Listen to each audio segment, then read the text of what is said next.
Assalamu alaikum, everyone. I'm delighted that we are in the second and potentially the more interesting day of Arabic NLP. And I would like to welcome you all for the second day. And the first order of business is that we have a keynote speech by Dr. Areeb. She is the Vice President of Research at Humane, taking care of the program development and research specifically in the area of LLMs and speech recognition. Previously, she was faculty at Al Iman University, and I think we will learn a lot from her today, given her vast expanse of experience, particularly in the area of LLMs and speech processing. So without further ado, تفضلي يا دكتور. السلام عليكم. Hello. Hello all. واضح الصوت or... Yes. Okay, great. Just make sure that the microphone is close enough. Close enough. Okay. Okay. It's a privilege to be here. Thank you for the invitation for the organizers. Much appreciated. So I'll talk today about Arabic LLMs in production. So what it means to take LLMs from developing them in a lab to serving them to end users. But before I start, I'll talk about Humane. So Humane is a new company formed in May 2025. The aim was to consolidate efforts in Saudi Arabia around AI in one entity to stop the fragmentation and accelerate the performance and innovation. So in May 2025, the company was announced with several partnerships from world-leading companies. The aim is to have Humane global full-stack AI platform. So these are the entities that were merged to form Humane. So we had Aramco Digital, Sky, part of PIF, and Sadaya, where Alam and the team came from. This is our office, quite nice, beautiful views. We know when sandstorms are coming earlier than anyone else, and we see some, we call the fire department when we see smoke around the around the area. So it has a vast view. So the aim of Humane is having full stack AI. What that means is Humane builds data centers, provides AI infra and cloud in Saudi Arabia, data and AI models, and also applications. And it also provides solutions for different entities or different domains. Why I'm saying that, it'll come obvious when I'm explaining what Alam is and what we aim to do with Alam. So our amazing team, you can see Dr. Abdul Mohsen and Sakhar on the top. So, and we shrink and expand very quickly. So this is part of our team. Some of them are with us, some of them left, some of them we didn't have a refreshed photo for all the new joiners. But it's been an amazing journey. So for the talk, I'll introduce what Alam Humane Chat is. Humane Chat is our application where Alam is powering that. I'll talk about identity preservation, provide some examples, what we do from training and evaluation strategies, and what we did to take Alam or the model from the lab to production, deploying in Humane Chat and beyond, challenges, lessons, and future directions. And also, I'll take questions at the end of the talk. So why I'm talking about LLMs in general in production, because LLMs are supposed to be living things. We interact with them often. They don't have they don't do one single task. They do a multitude of tasks. We don't know everything it can do. Every time you interact with it, it gives you a slightly different answer. And controlling these type of LLM, these types of AI models is extremely challenging. And providing them in production. Hide. Okay. Okay. So, and deploying them in production requires a lot of thought, a lot of engineering, and a lot of failures and and learnings from them. So we will guide you, we'll take you through the journey of building LLM and Humane Chat and what insights we got from building them in production. So why global LLMs underperform for Arabic? That's heavily skewed towards English. There are many religious, legal, and cultural nuances that are not available. The benchmarks also claim to have Arabic coverage, but there is translation bias, and there is no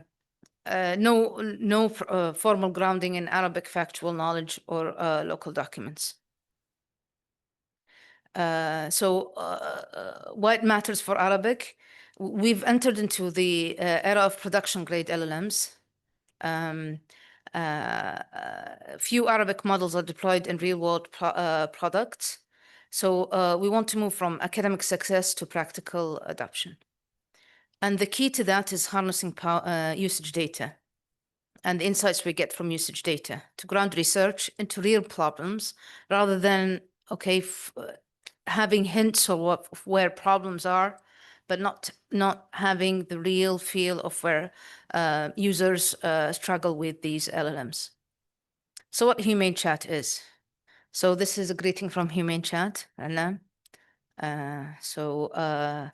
It's saying, and if you see how it's formulating the language, it's very similar how we write formal Arabic letters.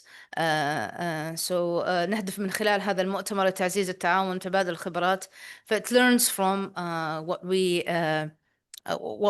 what people typically write in formal meetings. But we can also it can also adapt to the different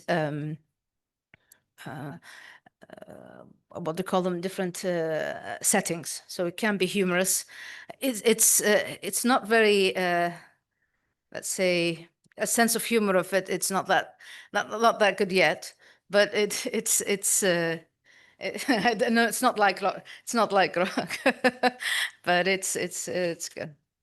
So it launched in 25th of August. They're designed for real-world deployment, has grounded responses, real-time web search. This is Humane Chat.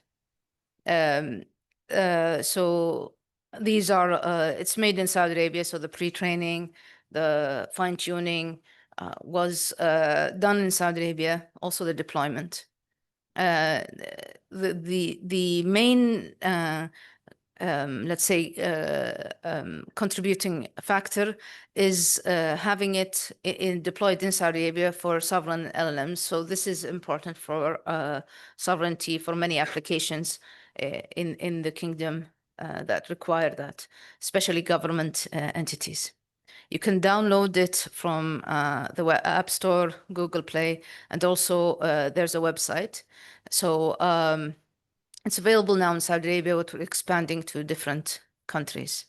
So we're launching in beta. So that means it's product testing, it's progress. More we explore, faster we evolve.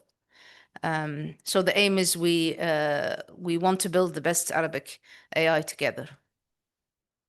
I'll provide examples now of what we mean by identity preservation.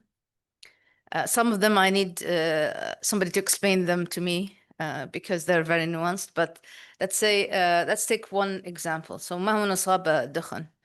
if you see how ChatGPT answers, and this is related to the discussion we have, Dr. Karim, the day before, it will say مصطلح يستخدم في الفقه الإسلامي, as if it's let's say a subset of how the culture is. It's not but when it's answering in humane chat, it's kind of the default. So it takes you from a second class citizens to being first class citizens.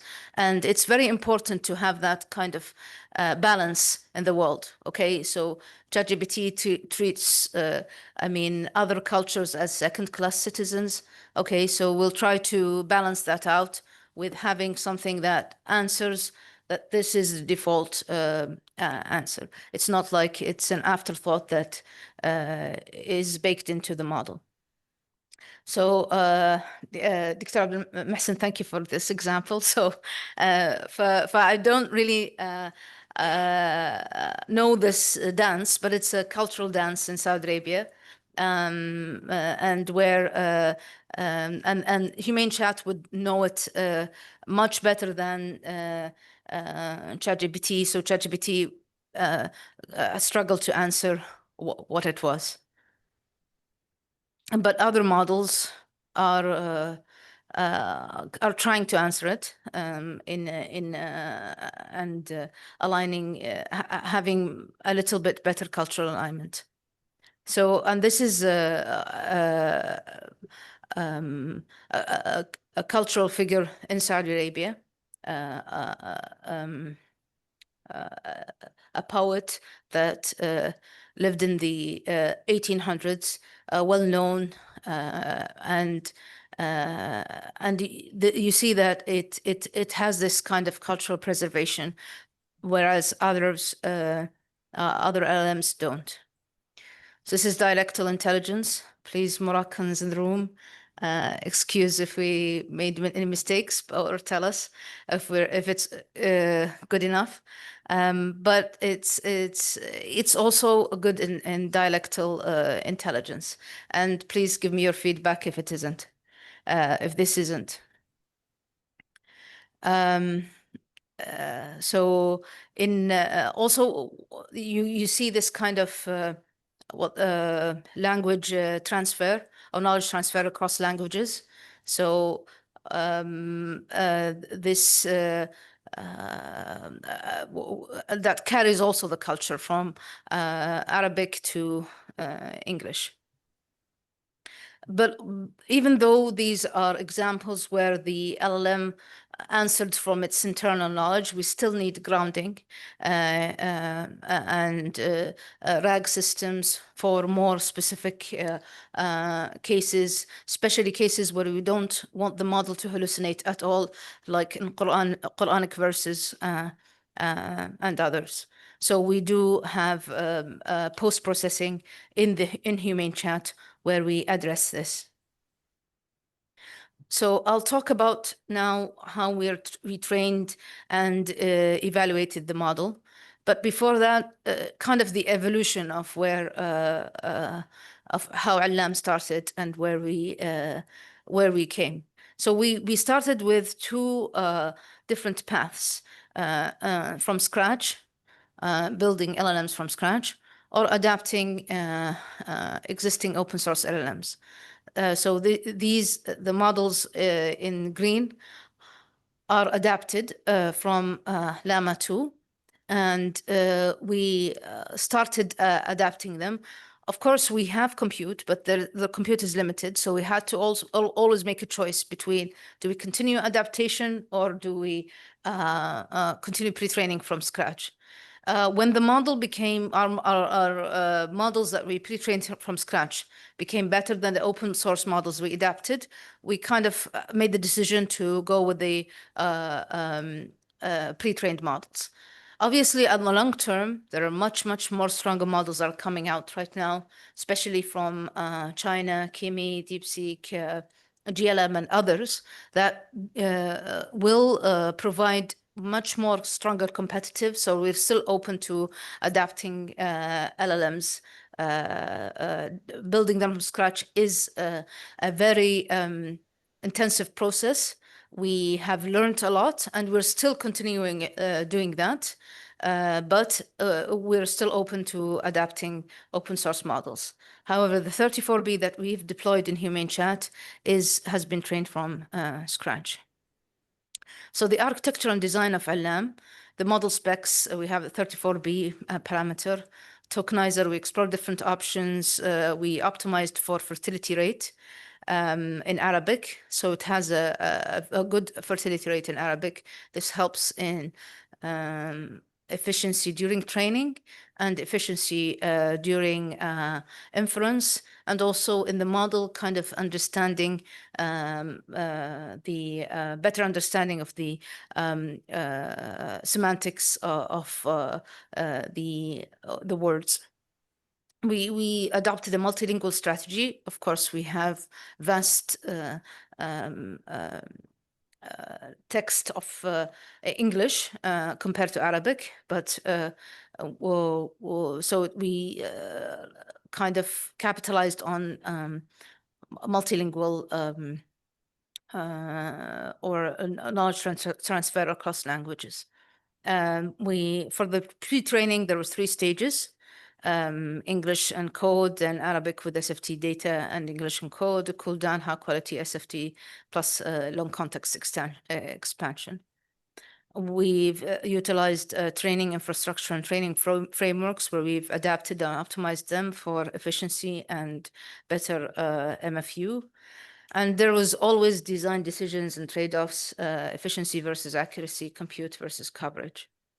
So this is kind of the breakdowns of our training data: 500 billion tokens of Arabic, 15 trillion tokens of English, more than 390,000 books.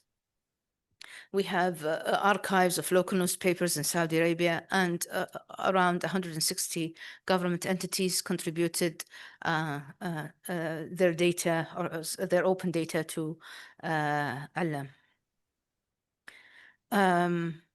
So we also, in order to train LLM, we activated a network of over 600 experts, 250 evaluators across different domains to work on instruction and evaluation sets from specialized domains like local economics, history, law and regulation, to generic domains, and covering a wide set of core capabilities.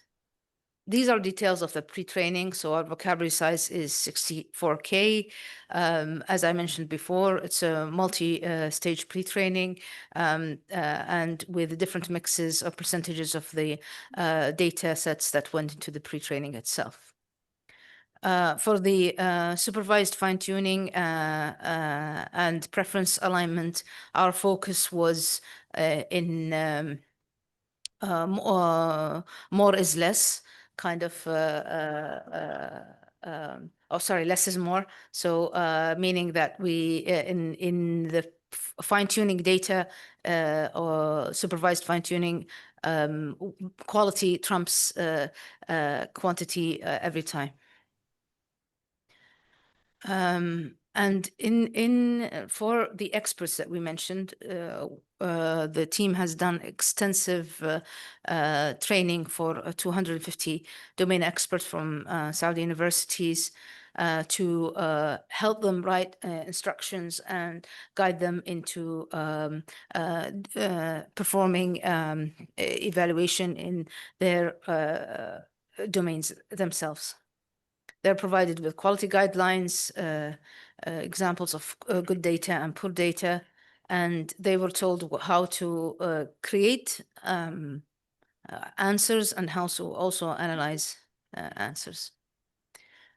We had a multi-layered evaluation strategy, so automated evaluations, guided human evaluation, and then open human evaluation. So free form is very important when you want to release your model in the wild. So, and these are independent benchmarking results by a third party about the performance of LLM 34B on Arabic MRU. So I'd like to talk now about how we took the model to a product.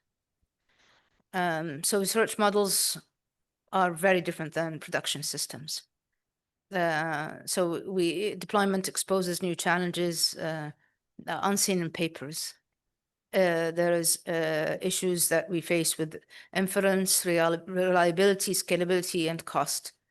So for example, let's say we deploy on a certain chip, the performance of the model differs in another chip, where you've actually done the testing, optimized your prompts for a certain behavior, and then you find out that, okay, when you move to another setting, that all things break. Real world, we have to build a real world feedback loops to replace the static benchmarking. So user experiences and preferences. So the evaluations that we run are typically either single or few turns. However, we see that real world usage is between 5 to 11 messages per conversation. And if the model loses context or cannot follow, then the experience of the user would be much different. The hallucination is and consistency of the model is a real challenge for these LLMs. So we have to integrate retrieval augmented generation, use real-time web search, and all of the issues that come and the challenges that come with that. So and we have to measure a lot of things like user satisfaction scores, continuous monitoring, and even user satisfaction scores. So thumbs up, thumbs down. When you go and look at the feedback that you get, it's not always correlated with true quality. So you have to be very careful in retaining in using that knowledge. There's a famous case of ChatGPT optimizing for thumbs up and thumbs down, where the model became extremely sycophantic, and they published about it. I think it was in April or around that time. So we have to see, are we retaining the users, and do error analysis, extensive error analysis. So, and when the model is deployed, it's deployed across multi-GPU clusters. So then orchestration issues and scaling arise. Latency, concurrency are always a trade-off. So we use Grok to deploy our LLMs in production, and it provides extremely fast tokens per second. And that helps in the user experience a lot. We found several users preferring this kind of speedy output.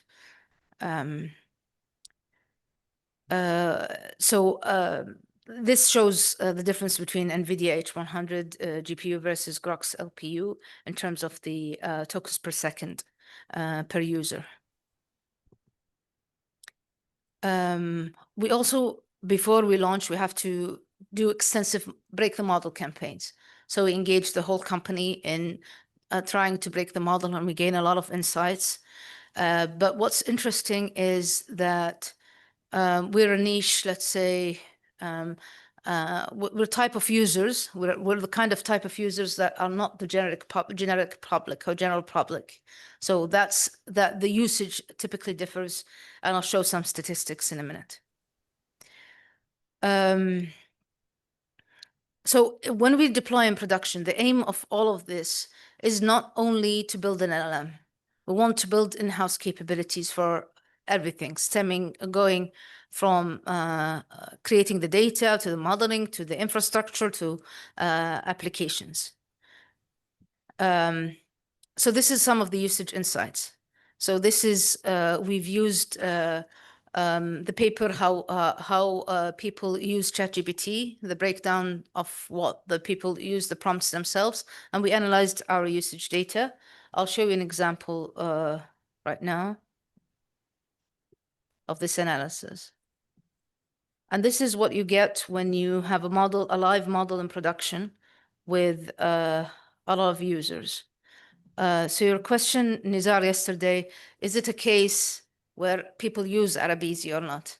With this, you can, with models like these in production, you can see if they use it or not. So I think our CEO uses it. I'm not sure if anybody else in the world uses it, but he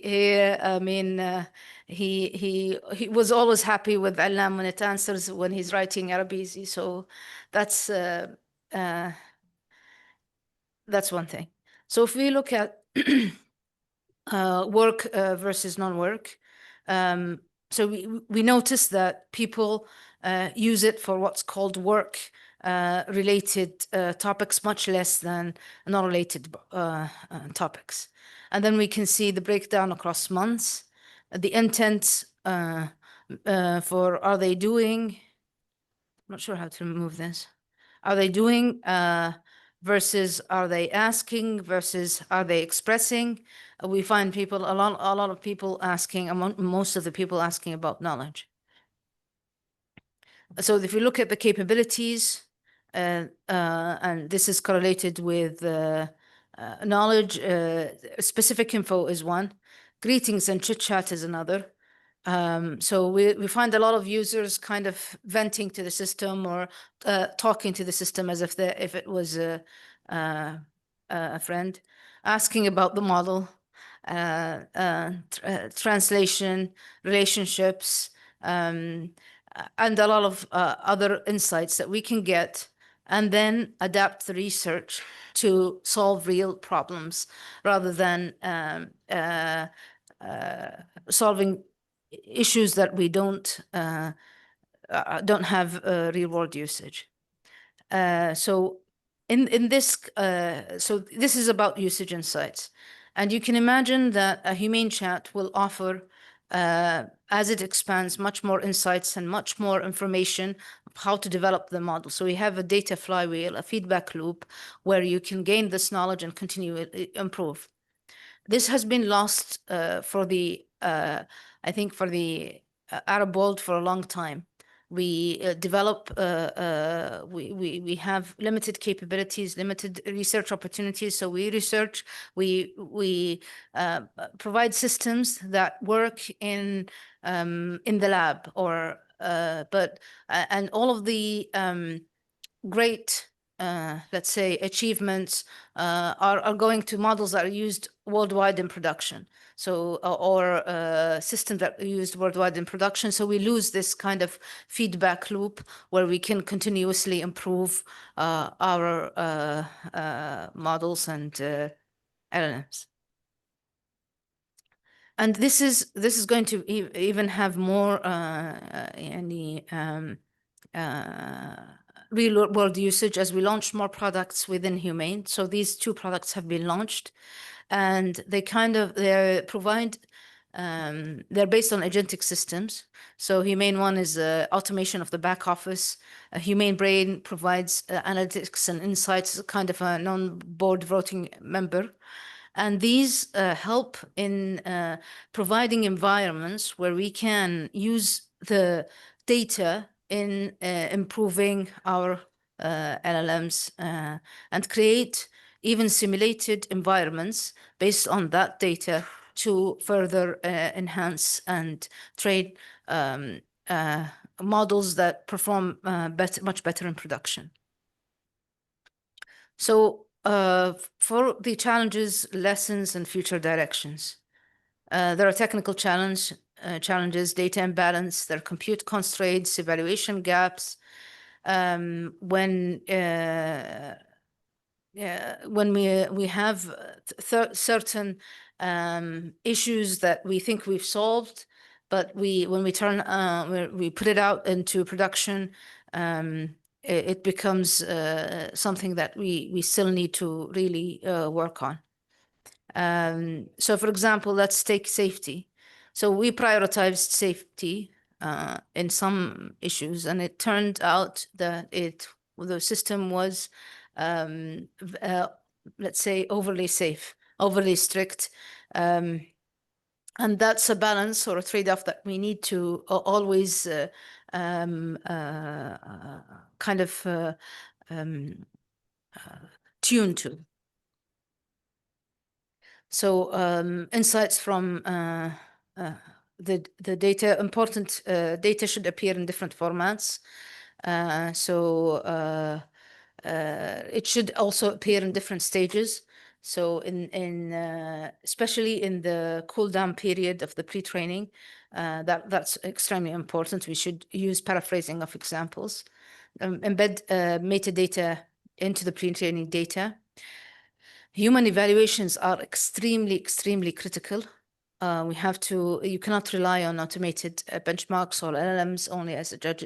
You should, insights that come from humans is extremely crucial. And scaling that feedback is hard, but hopefully with systems in production, you can have beta testers worldwide that can test your system. Also, one lesson that we learned, I think can cost us a lot, was the synthetic data lesson.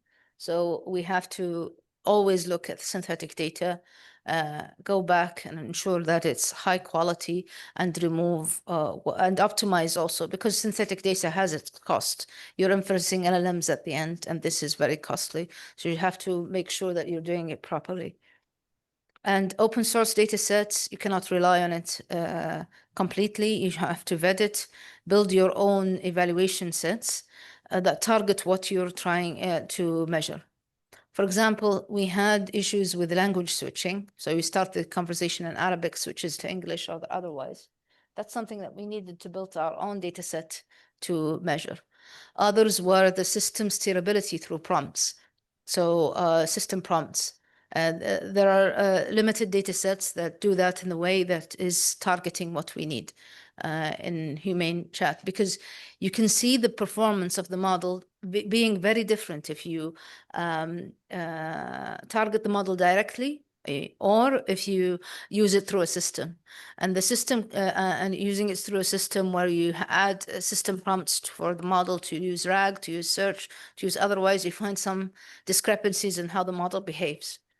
It excels in some, you can improve its performance in one area, but you find that its generic performance sometimes in math would degrade after you add these kind of pipelines or system prompts.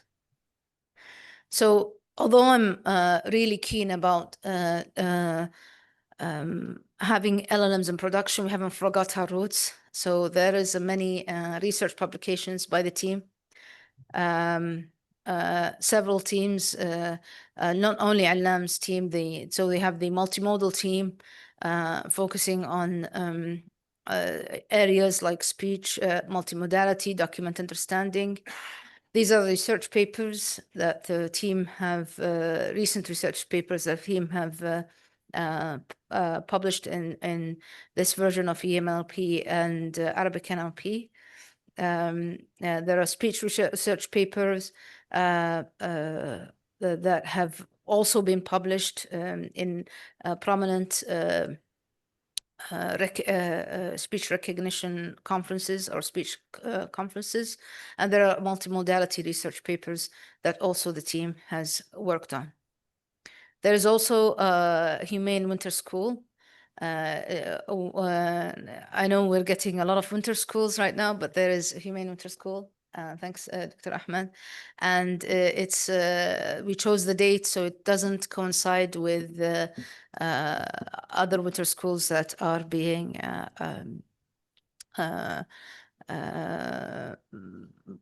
organized at that time. We're also hiring, so please reach out to us, to me and the team members if you're interested. Thank you very much. And if you have any questions.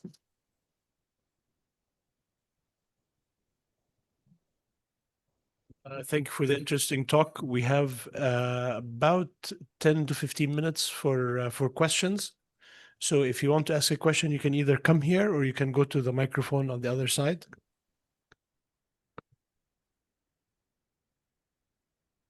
Until people think of their questions, I actually have a question for you.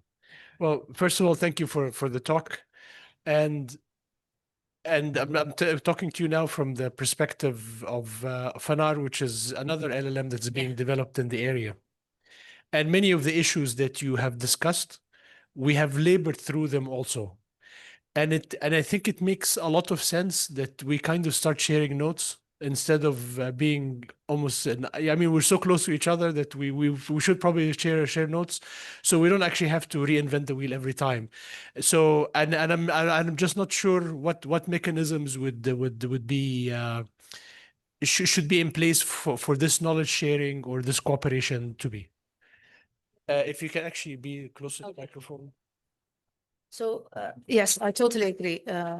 Knowledge sharing will help in reducing a lot of the time and costs associated. And I think we need to establish the mechanisms for knowledge sharing. So I liked Huda's keynote yesterday when she's talking about the ecosystem.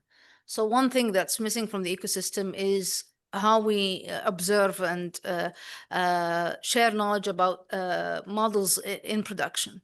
So what's the mechanism? I don't have a clear answer on that, Doctor, but I'd love to explore ways we can share knowledge about models in production, because I think that is what's going to drive, take us to the next level in terms of research and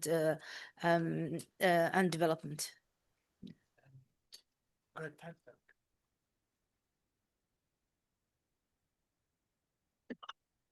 Thank you, Doctor, very much for your presentation. My question has to do with the challenge of critical information, like let's say in Islamic studies, in Islamic classical literature. Do you have solutions? I mean, of course, you mentioned RAG, which is the best solution should be for like critical information like this, like the classical Islamic knowledge. The question is, do we have, or do you have techniques that can face the challenges of building a huge RAG?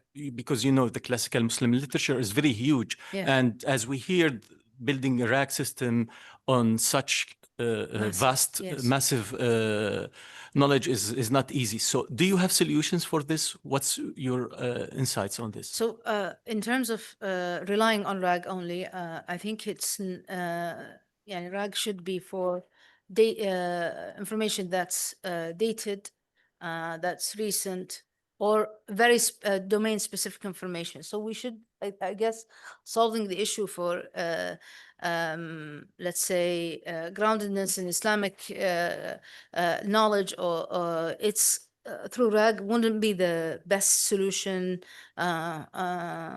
going forward. Either we specialize, have specialized LLMs that focus on that. We've noticed that the model, when you do continue pre-training on the cool down period on the specific knowledge that we want the LLM to learn, it helps it in retaining that knowledge better. RAG can be used, but I believe it has its limitations, because you have the propagation of error, so retrieval, then generation. So if the retrieval also is limited in terms of how you can search and what knowledge you can search for, and you might get inaccurate information just by relying on RAG itself, and then by definition, the model generates from that retrieval, and you'll get error propagation. So I think it would be an ongoing process to achieve that. It will be and it would be different from one topic in religious domains from another. Some would be more debatable, have different views, and some would be more you have to be more let's say by the book in that terms. So I don't think it's an easy fix. It needs to be given very good amount of resources and research to focus on that. Assalamu alaikum. Thank you so much, Doctora, for the interesting presentation. My remarks are about the Islamic studies and Islam related to this new wave of LLMs, sharing some thoughts and questions that we are struggling with in our project, and hopefully will be helpful for your work also in the future.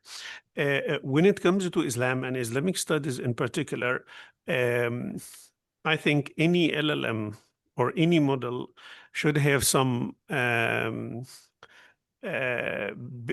deep thinking about the governing framework. What kind of framework are we going to do? Yeah. So, for instance, I understand that engineers would like always things that can be automated, clear, to the point, not vague, etc. But this is not how scholarship works in Islamic studies. There is diversity. There are different opinions, minority, majority, and this minority and majority fluctuates throughout time, etc. Yeah. So there must be a discussion about what kind of data are we going to put in. Yeah. For instance, we have now the very famous Shamila, open source, and El Shamila is biased, extremely biased, I would say.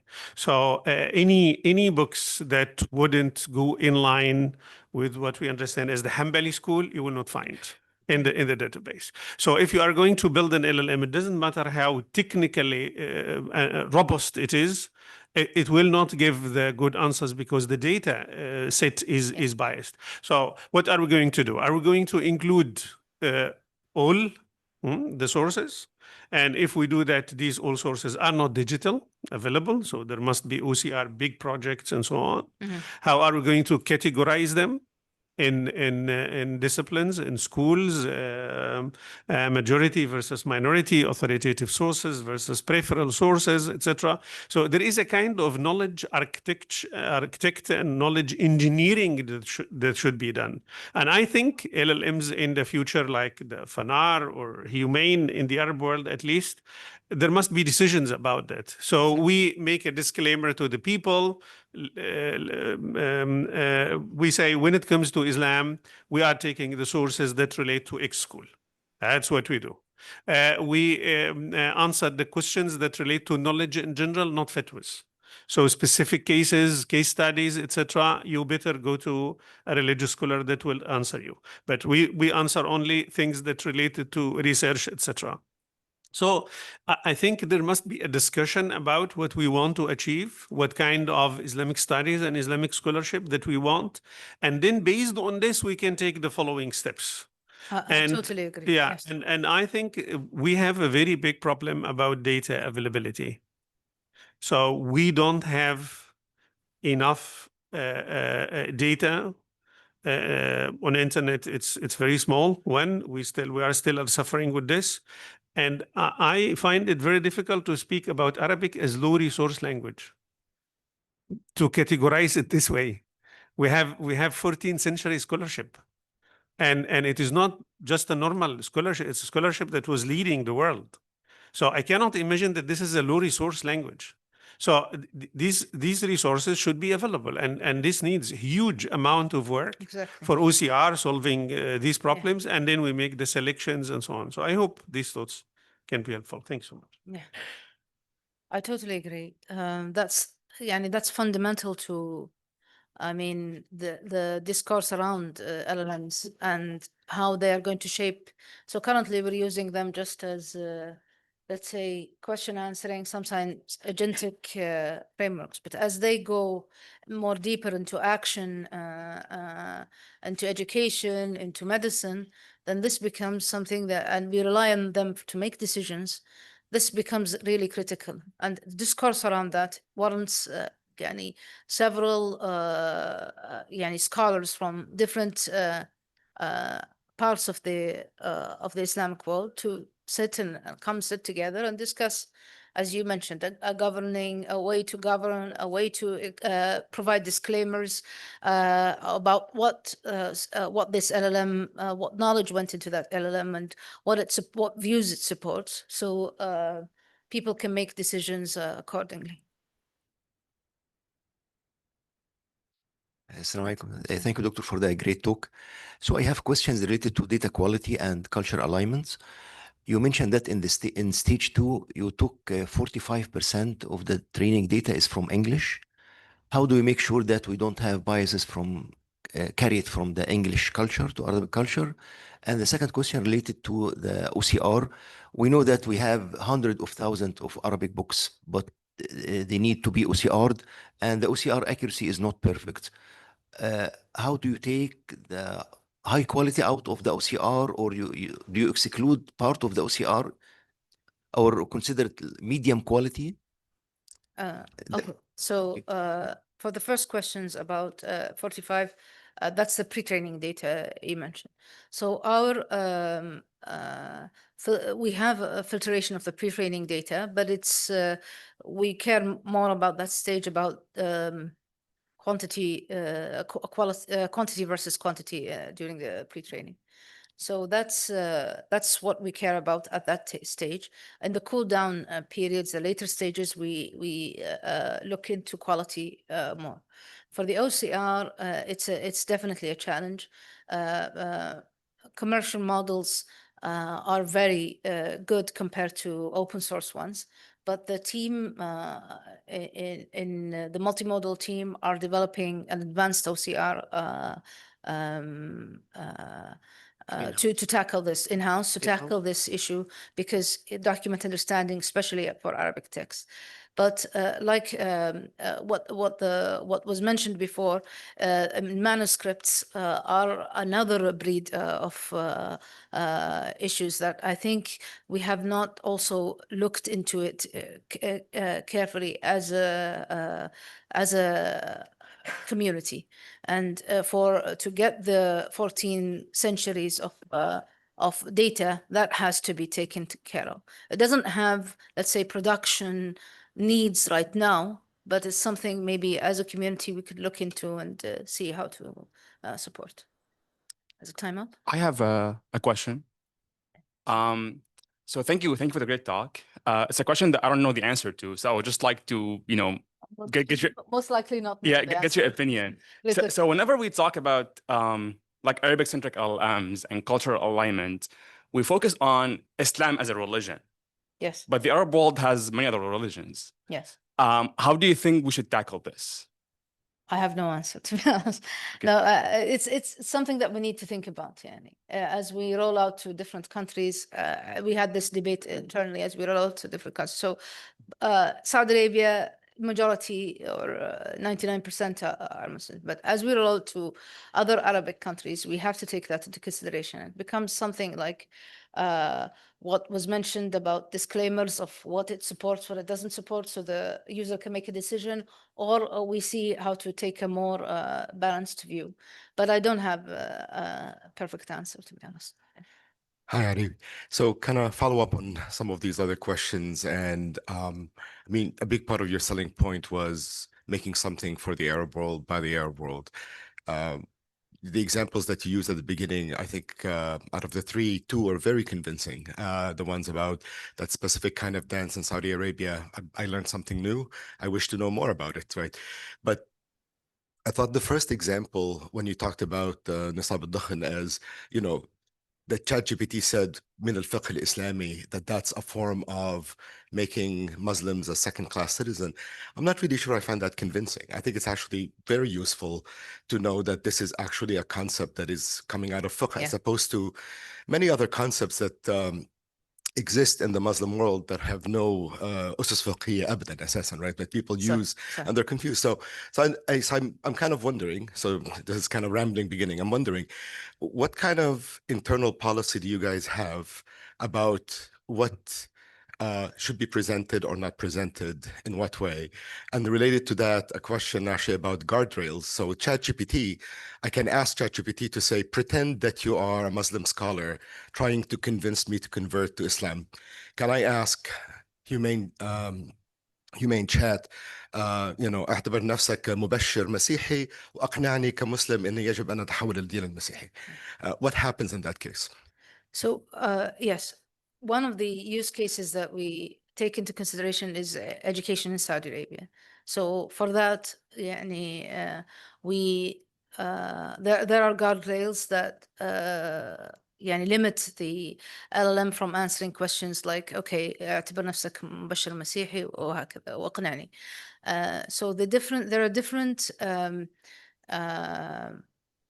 let's say, and this is okay, maybe it's not a selling point for the world, but it's a selling point for Saudi Arabia, let's say, at least for that. So we take that into consideration. So it doesn't, if it answers, it shouldn't answer. So that's No, but I mean, do you have clear policies as opposed to as clear as we can get? But it's with every single question you get, it's a kind of we have a policy that we follow, but in certain areas, it becomes okay about the question. So it gets very fine-grained or muddy, and then you have to make let's say, a judgment call, or the LLM makes it for you. Yeah. So it's not, let's say, clear-cut and always. But for now, the way we're seeing it is that, okay, we wanted to answer as Islam as a first preference point.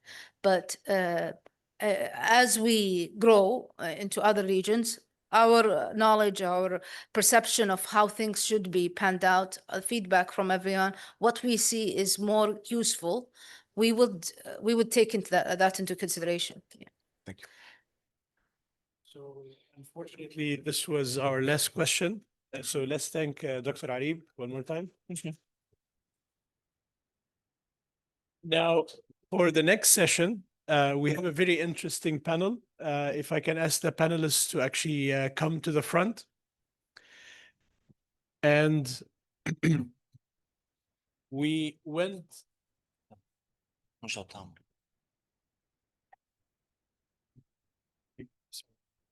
didn't set up the chairs.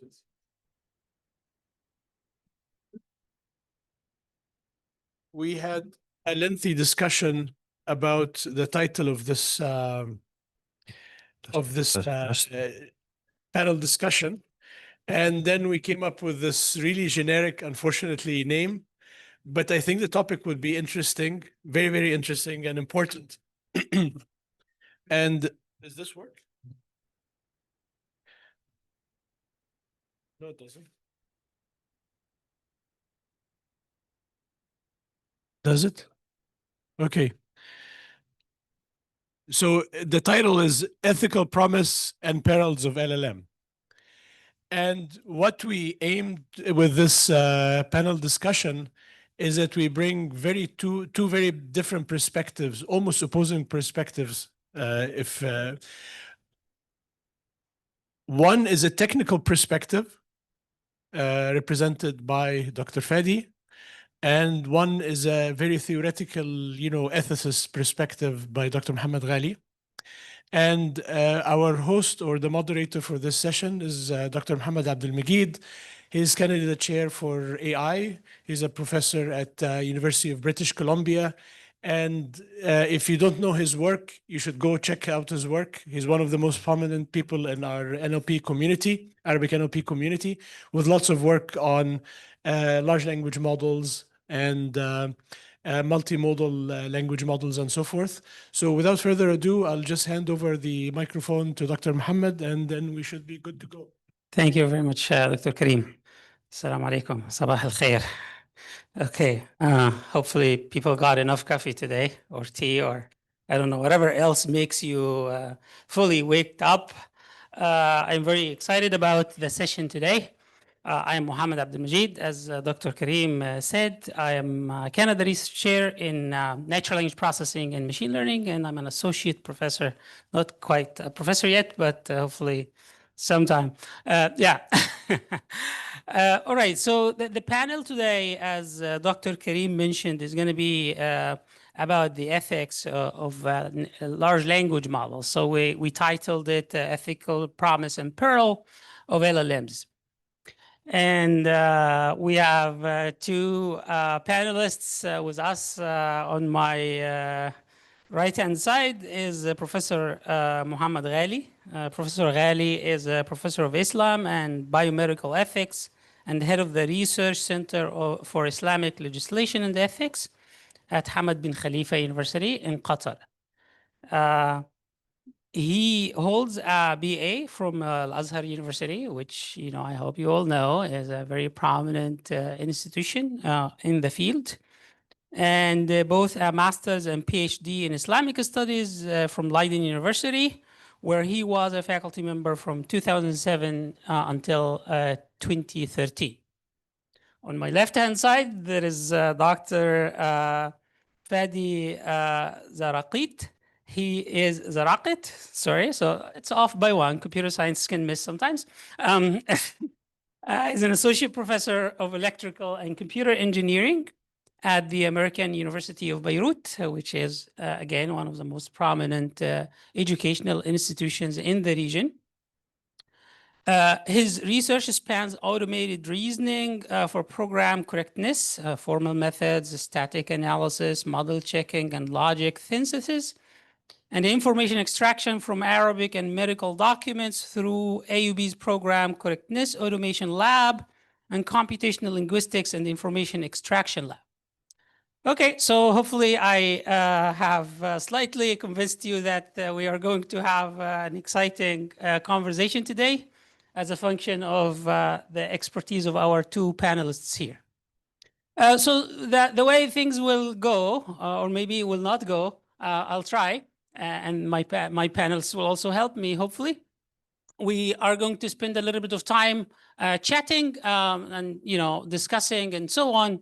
And we will also open up some time for questions from the audience. I could immediately see from the discussion that we just had after Dr. Areeb's talk that people have a lot of important questions and you know, discussion points in their heads. And I think it will be good to bring some of these questions to our two panelists here for discussion. Maybe as a start, I would take you a little bit back, you know, not very far back. You are aware that all of this started with, you know, ChatGPT being published and so on. And one of the early papers, you probably have seen it, that OpenAI published, you know, about their Instruct GPT model. I think this was 2020, maybe.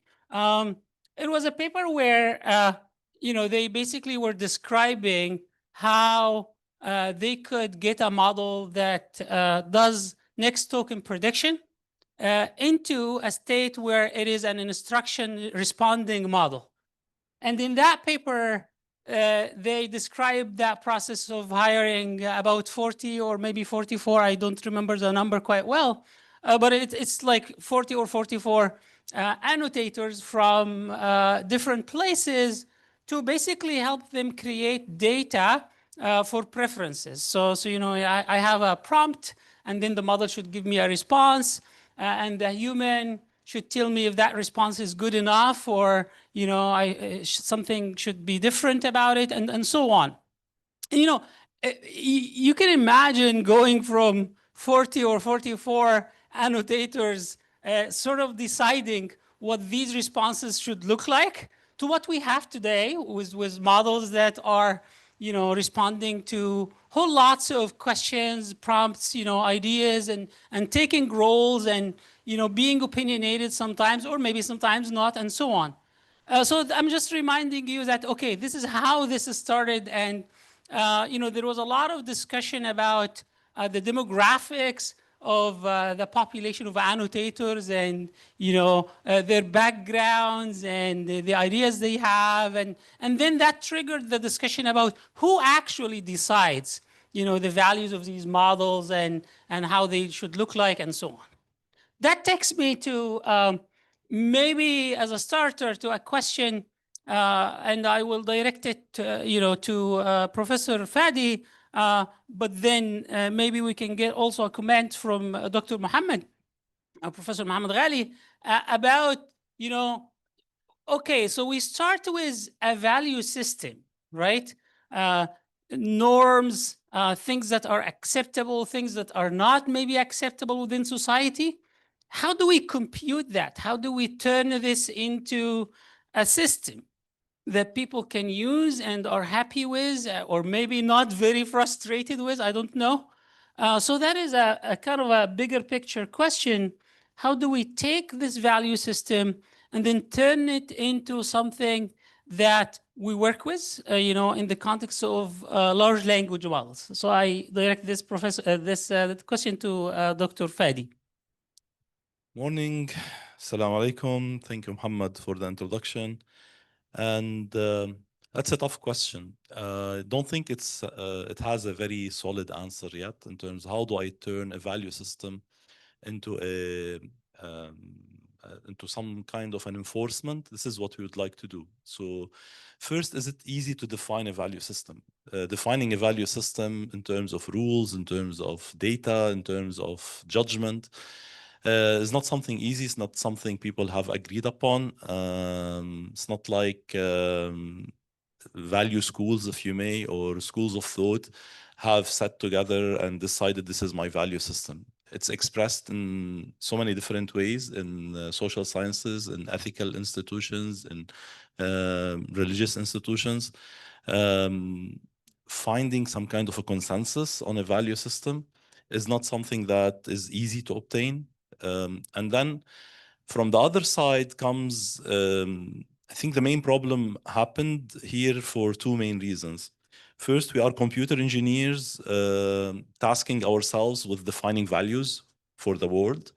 And we did it in a way that we need to produce something very fast because not us, let's say, if we step a little bit back, can I do that? So people were generating models, and then there was some kind of a race that was imposed on the technology, especially in the US. They were pushed in a way to speed up to be faster than China. We are here in China, and that race started.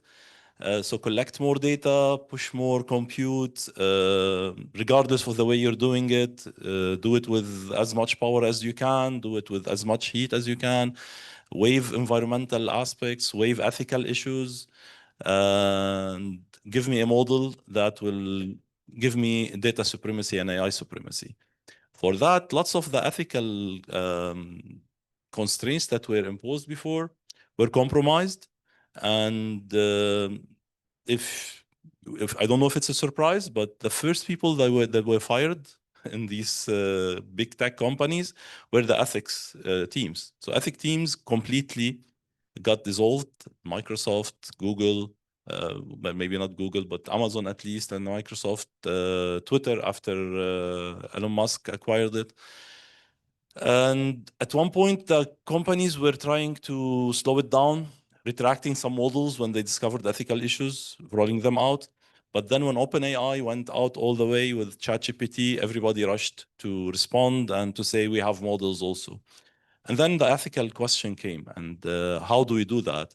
And until now, I think there is no serious effort to go and talk to the social sciences and the humanities community and try to engage with them.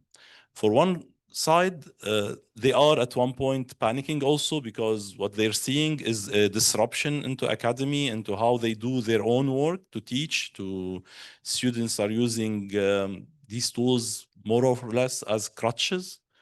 They're crutching on ChatGPT and these models, while we want them to use them as to leverage them to work.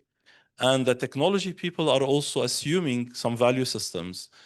In the Arab world, Muslim world, we also are working from a panic point of view.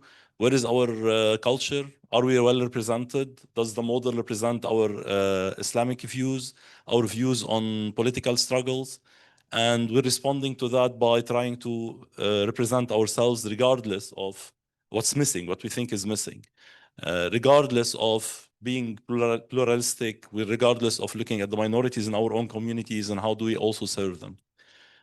There are plenty of technical points where you can intervene. You can intervene at the data collection stage, at the data vetting stage, at the continual training. What do you mask, what not?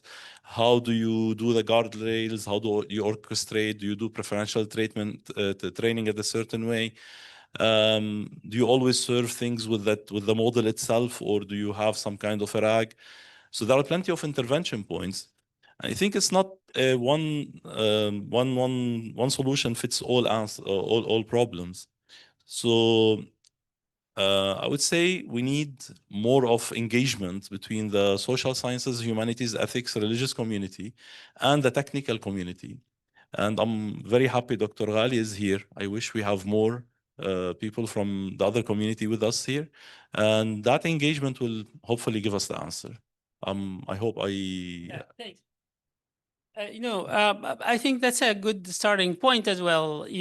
So the question about the value system and what is a value system, right? So who gets to define what a value system is, right? And the idea that, that race, when it is started and, seeing people from different cultures in different places, thinking about, how do they either catch up or maybe compete or have their own models and systems and so on.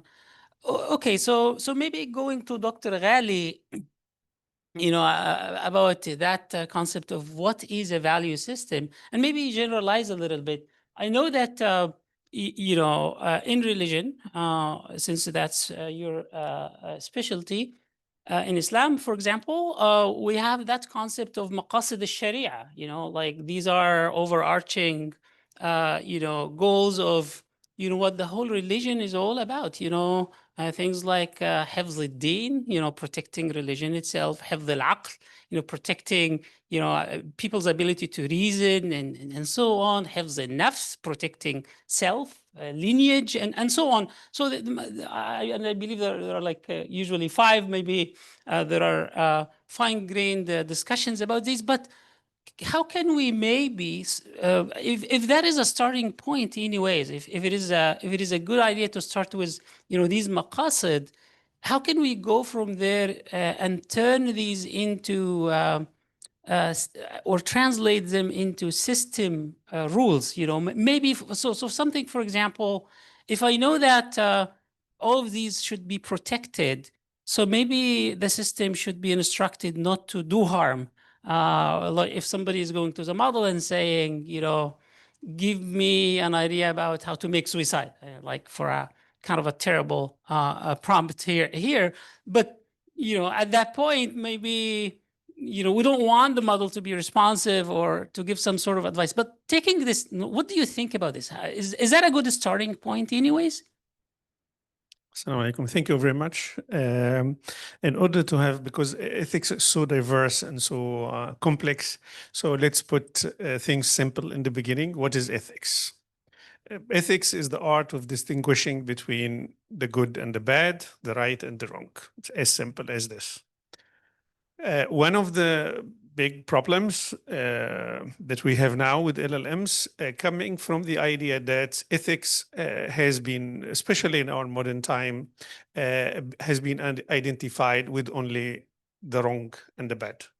So engineers are always afraid when there is an ethicist on the table, they will tell them what not to do. Yes, what not to do. So it's always about restricting their abilities, putting guardrails on innovation and so on. And as someone who comes from the Islamic background, I would say this is not what ethics is about. At least this is not what ethics in the Islamic tradition is about. There is a very famous statement that, to my mind, summarizes this misconception about ethics related to Imam Sufyan Thawri. And I hope we are now in Arabic. NLP, so we can say something in Arabic a little bit. Yes. So he says, I'll quote him in Arabic and then I will translate. He says, إنما العلم عندنا الرخصة من ثقة. أما التشدد فيحسنه كل واحد. Real knowledge is that you find solutions for the people. Morally aligned solutions. الرخصة من ثقة. Someone who has moral integrity that you trust. Not just someone who tells you what you want to do, says it's okay. So it should be a responsible answer with someone with moral integrity to find a solution for you. أما التشدد, saying everything is haram, anyone can do that. To be on the safe side, don't do. To be on the safe side, don't do. So ethics is not only about identifying the bad or the wrong, but also the good. So ethicists are also responsible when there is something good for society, but there are issues in how to achieve it. We are under obligation to find a solution how to achieve that. And we make the distinction, you mentioned maqasid, the higher objectives of Sharia. We distinguish between the objectives and the means to these objectives. Sometimes the objective is right, but the means to it is wrong. So the solution shouldn't be that I tell you it is wrong. No, but I say this means is wrong, but there is another mean which is right that can help us to achieve this good. Keeping this in mind, LLMs now, are they inherently bad? Are they inherently good? No, they are neither inherently good or absolutely bad. They are like most of the things in our life, this inseparable mixture of the beneficial and harmful things. So the art of ethics now is to maximize the good and to minimize the harm. I think personally, as someone in Islamic studies, LLMs, they have a great potential for Islamic studies, amazing. And they can open up avenues for research and for addressing questions that someone like me would have never been able to ask. Now with the LLMs and large language models, if they are done in the right way, we can get into these discussions later, but they can be extremely beneficial for researchers, for individuals. It can empower the individuals. One of the main problems we have in Muslim societies is this hyper obsession with the fatwas. I was attending a conference and there were representatives from Dar al-Ifta in Egypt, and they were so proud presenting reports how many millions of fatwas they have issued per year. And I said, this, to my mind, this is not a good sign. Because people ask about things that they can themselves find answers for. It's not possible to have all these millions of questions. When the Prophet ﷺ was living, where are his fatwas? And it is his main task to issue. يستفتونك قل الله يستفتونك. They ask fatwa from you. Where are the fatwas of Abu Bakr and Umar ibn al-Khattab? We don't have these huge collections because people were thinking and they're trying to find the solution for themselves. So it can empower people to find answers. But again, there are problems with the LLMs that need to be solved first before we can reach this level. So to summarize, ethics is about distinguishing between the right and the wrong, the good and the bad, for everything in life, including the LLMs. LLMs, are they good things and bad things? Yes, they are. What are the big issues with LLMs? LLMs is part of the AI revolution. And AI revolution is the child of our age. And our age is not only technology. Our age is politics. Our age is geopolitics. So we are in a very important shift. I discussed this with my students. We are moving from the modern nation state to the post-modern nation state. So we had the empires, which had their own borders, but they were religiously colored. So Zoroastrianism with Persian Empire, Islam with the Islamic Empire, Christianity with the Byzantine Empire, and all this collapsed, and we moved into the modern nation state, which were political borders, not religious things. Now we are moving into the post-modern nation state, where a multinational tech giants will take it over. So we will have companies bigger than countries, and they can punish countries. And they can even silence presidents, not to do things on social media or something like this. So they can punish. They have extreme power. And these are the companies behind AI and behind LLMs. So we need to ask ourselves, what is the ethics of these people? That's the question. I always disagree with my students, and I say, they have ethics. They say, no, they don't have it. I say, they have ethics. But they have ethics that we can disagree with. but they are motivated by ethical, I would say, motivations or convictions. And I would summarize them into two. Thirst for power. They want to have power. They want to rule the world, to run the world. Clear, very clear, to take over the position of the modern nation states, to decide what's good and what's bad for humanity. And the second is money, because we are a new liberal capitalism ideology governing these people. So if they have products that will achieve the power for them and the money for them, they will do it. Otherwise, they will say, no, it's not a good thing, and we will not do it. Do we agree with this type of ethics and with this ethical framework? That's a question that we need to have. I would say, of course, they are usually selling the idea that this is international ethics. And then we are open to local perspectives, like Muslims. They can discuss their local ideas. Chinese, local. Japanese, local. African, local. Okay, if all these are local, who is the international? The international is these companies, the ethical framework of these companies. And these companies represent, I would even say, a minority position, not a majority, not an international. It's a minority perspective that huge numbers of people around the world, including people in the West, disagree with. So we need to redefine what's universal morality. Universal morality is not represented by these companies. These companies, they have local morality. It's company-oriented morality, and we need to have a discussion about what is good and what's bad according to the world. So the international, to my understanding, when the Chinese, the Japanese, the African, the Latin American, the Middle Eastern, the Western Europe, North America, when we agree on something, all of us, yes, this is international, and this is universal morality. Not what these companies are telling us that this is good and bad. So for instance, when we say killing innocent people is bad. Okay, yes, we agree on that, then it's universal morality. Torturing a child is something bad. Okay, this is universal morality. Injustice is universal morality. These things, okay, we can agree on these principles and say this is international and this is universal morality. But when we come to disagreements, what would make your perspective as Sam Altman or Microsoft or whatever, what would make your perspective more important than mine? Ethically speaking, I know financially, technologically, they are more important. But ethically speaking, we must have a discussion in order to come to agreements or disagreements, and then we should be aware of that.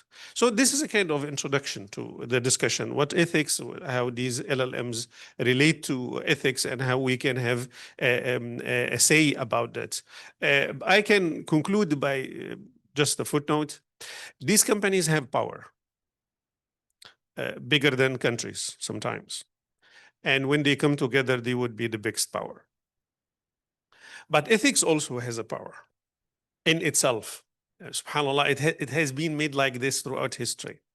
Even if I am the most horrible dictator in the world, I care very much about how people perceive me. I want to be perceived as an ethical person. We have statistics, some studies say that Hitler was one of the most used word in his speeches was peace. Was all the time speaking about peace.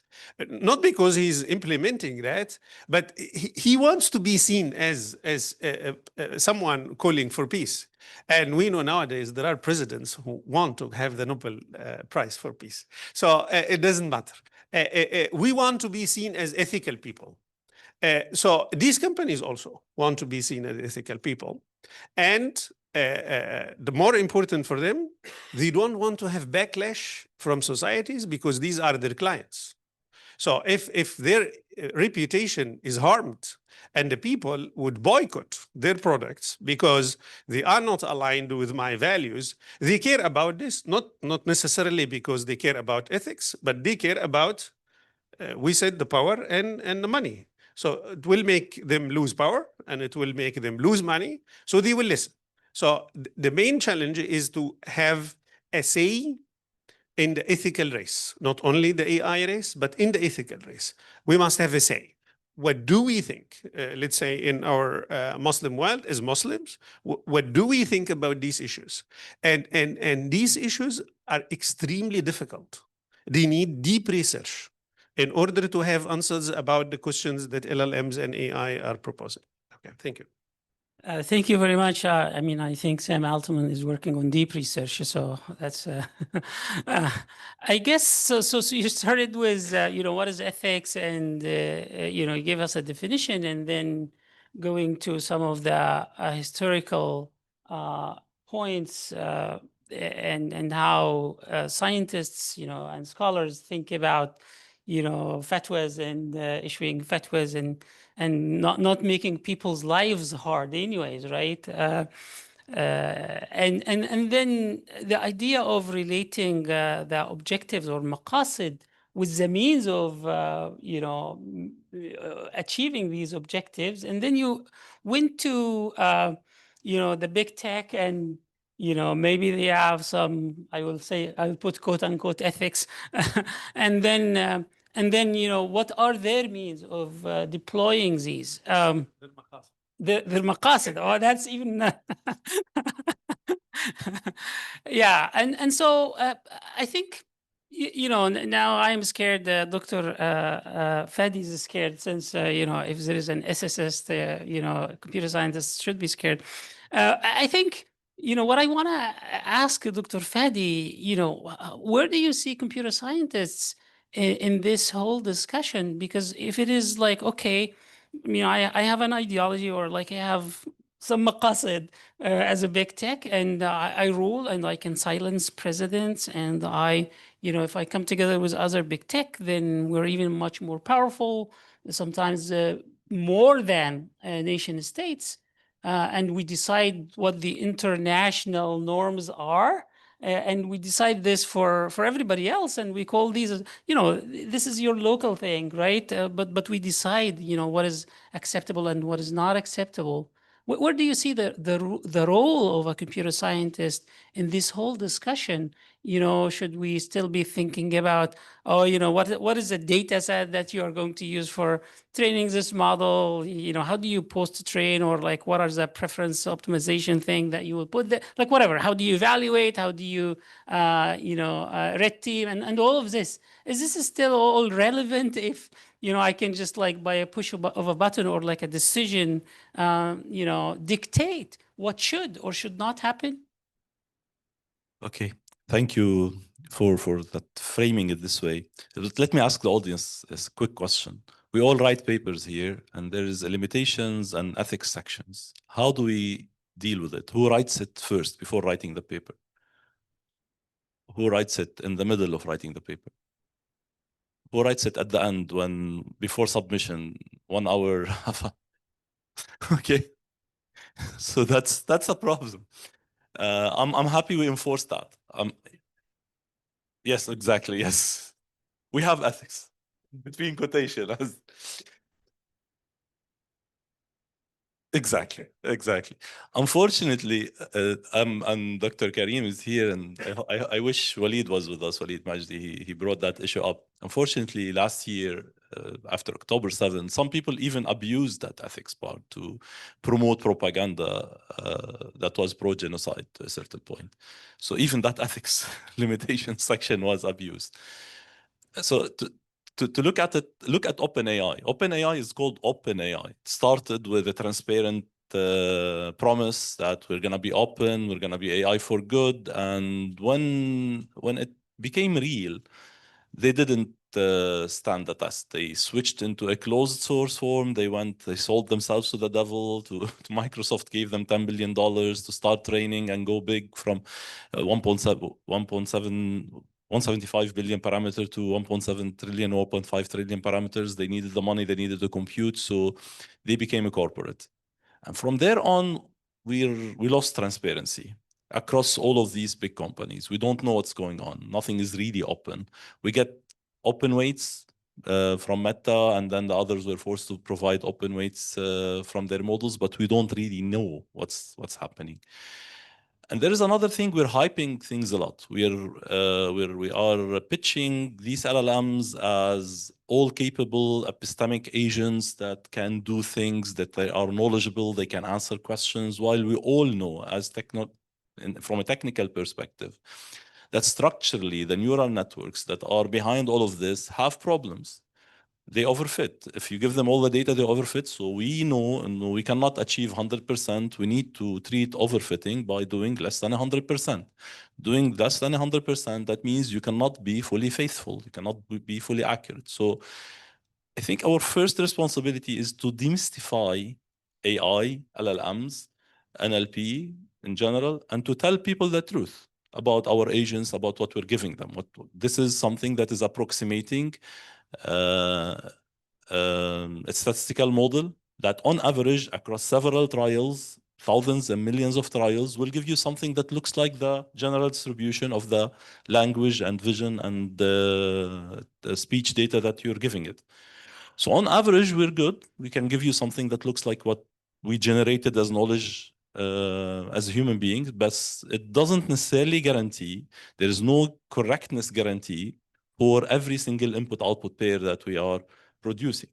I think this is something, and we cannot give that guarantee. We will never be able to give that guarantee structurally because of what we're doing.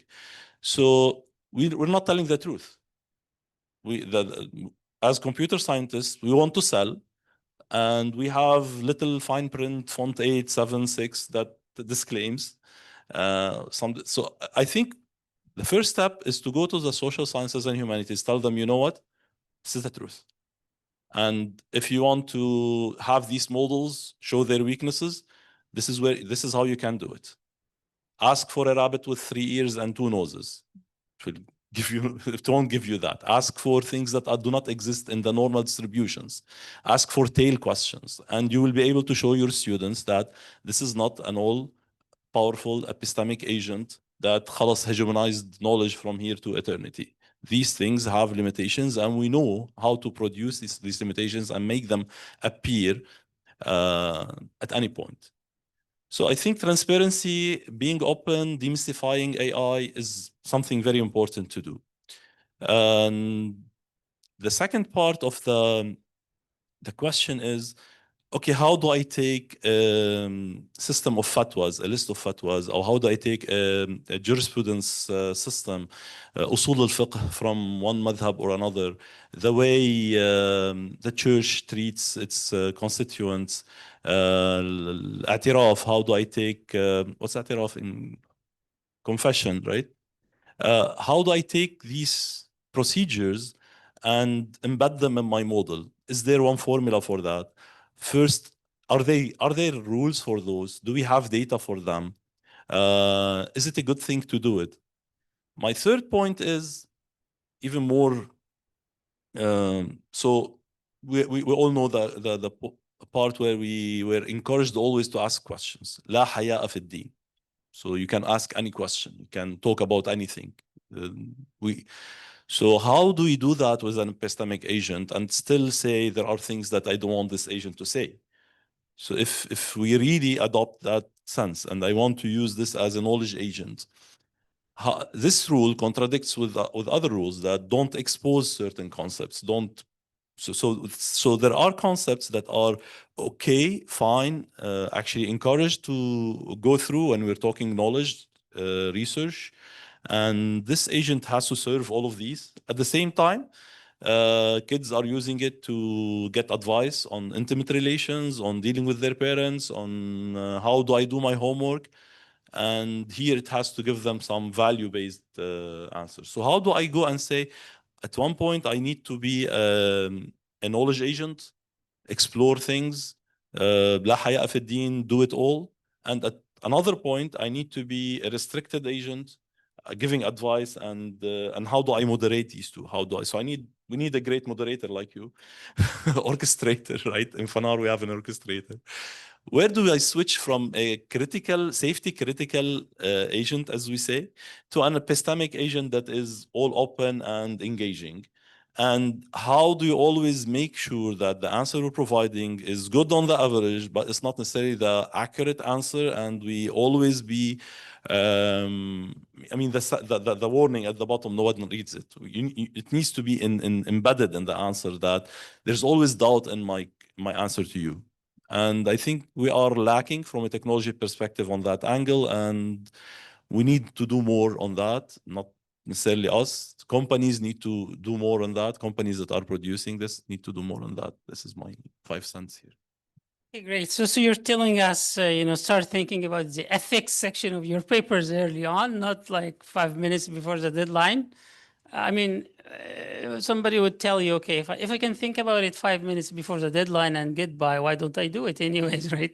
But I think it's true that even education in computer science, especially about ethics, I mean, it's important to study, what you should do, what you should not do, how you be thinking about, the technology you're building and so on. But I don't know if this is a first-class citizen in computer science training anyways, right? So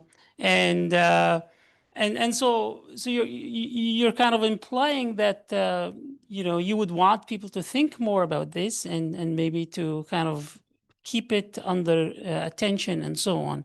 And then you go to that point of,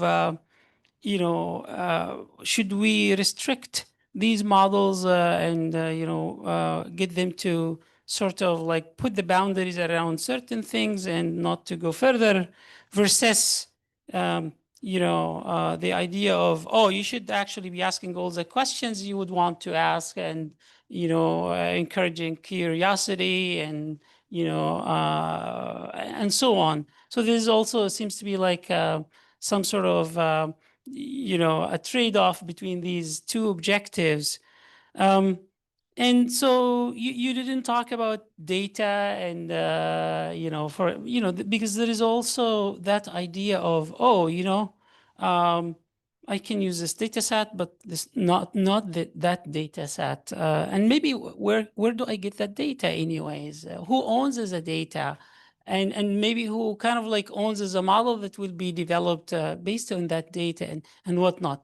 I don't know if, maybe if we spend like just a few minutes quickly, and we have 20 minutes, and I do want to actually end the discussion so that I open some questions also to the audience, and maybe we'll be able to take only a few questions. But is there anything that you can think about around governance and who owns and so on that you can tell us? Thank you so much. This gives me the opening to discuss. Yes, no, I'll do this as short as possible. When it comes to the Islamic framework, when it comes to the LLM, we have a project. We are working on this already in our research center. And we have been struggling with these questions, what to include, what not to include. And my conviction now, the idea that you put as much data as possible and then things will be fixed is wrong. So and I see this writings also by engineers speaking about the scaling myth. So it's not only scaling up. So first of all, we need data, but we need also good quality of data. This data, there must be some, as I mentioned in my question when we had the first lecture, there must be some thinking beforehand. What kind of LLM are we building? Is it an LLM that represents Islamic scholarship at its breadth, horizontally and vertically? So we include everything. We will include the Ash'ari school, the Maturidi school, the Hanbali school, the Khawarij ideas, everything in Islamic theology. And we will do everything in fiqh. So the four Sunni schools plus the Zahiri plus the Shia plus everything. Are we going to include all disciplines, including Sufism, for instance? Or are we going to say, look, we have a specialization and these are our limits? And I think it's not either or. You can choose whatever you want, but you need to be transparent about these choices. So do not sell the idea that this is an LLM specialized in Islamic studies. That's it. Then you have to put everything. Or you say, this is in Islamic studies, only in fiqh in the Shafi'i school. Okay, that's fine. So be transparent about what you want. So this is a kind of architecture, building the architecture. And then we need to address the technical issues. So all the ethical issues that we had, but we have very serious technical issues. Data. One of the very few questions that big LLMs like ChatGPT and Gemini could say, I don't know, is about the Islamic books. There are books I was discussing with my colleague, Dr. Samer, and others, other colleagues in the project. There are books for Al-Ghazali that you ask, a very famous scholar, and you ask and you don't know. Why? Because if you don't have OCR processed book, it means it does not exist. For these LLMs, it does not exist. So things should be digital. If they are still in print, not to mention manuscript, it's like you are living in a modern nation state. So biologically, you are living, you can say, I am living, but you don't have a birth certificate. It means you are not living. So you cannot go to school, you cannot register yourself, you cannot do anything. So if you have a very important book, the book is only in print as an image.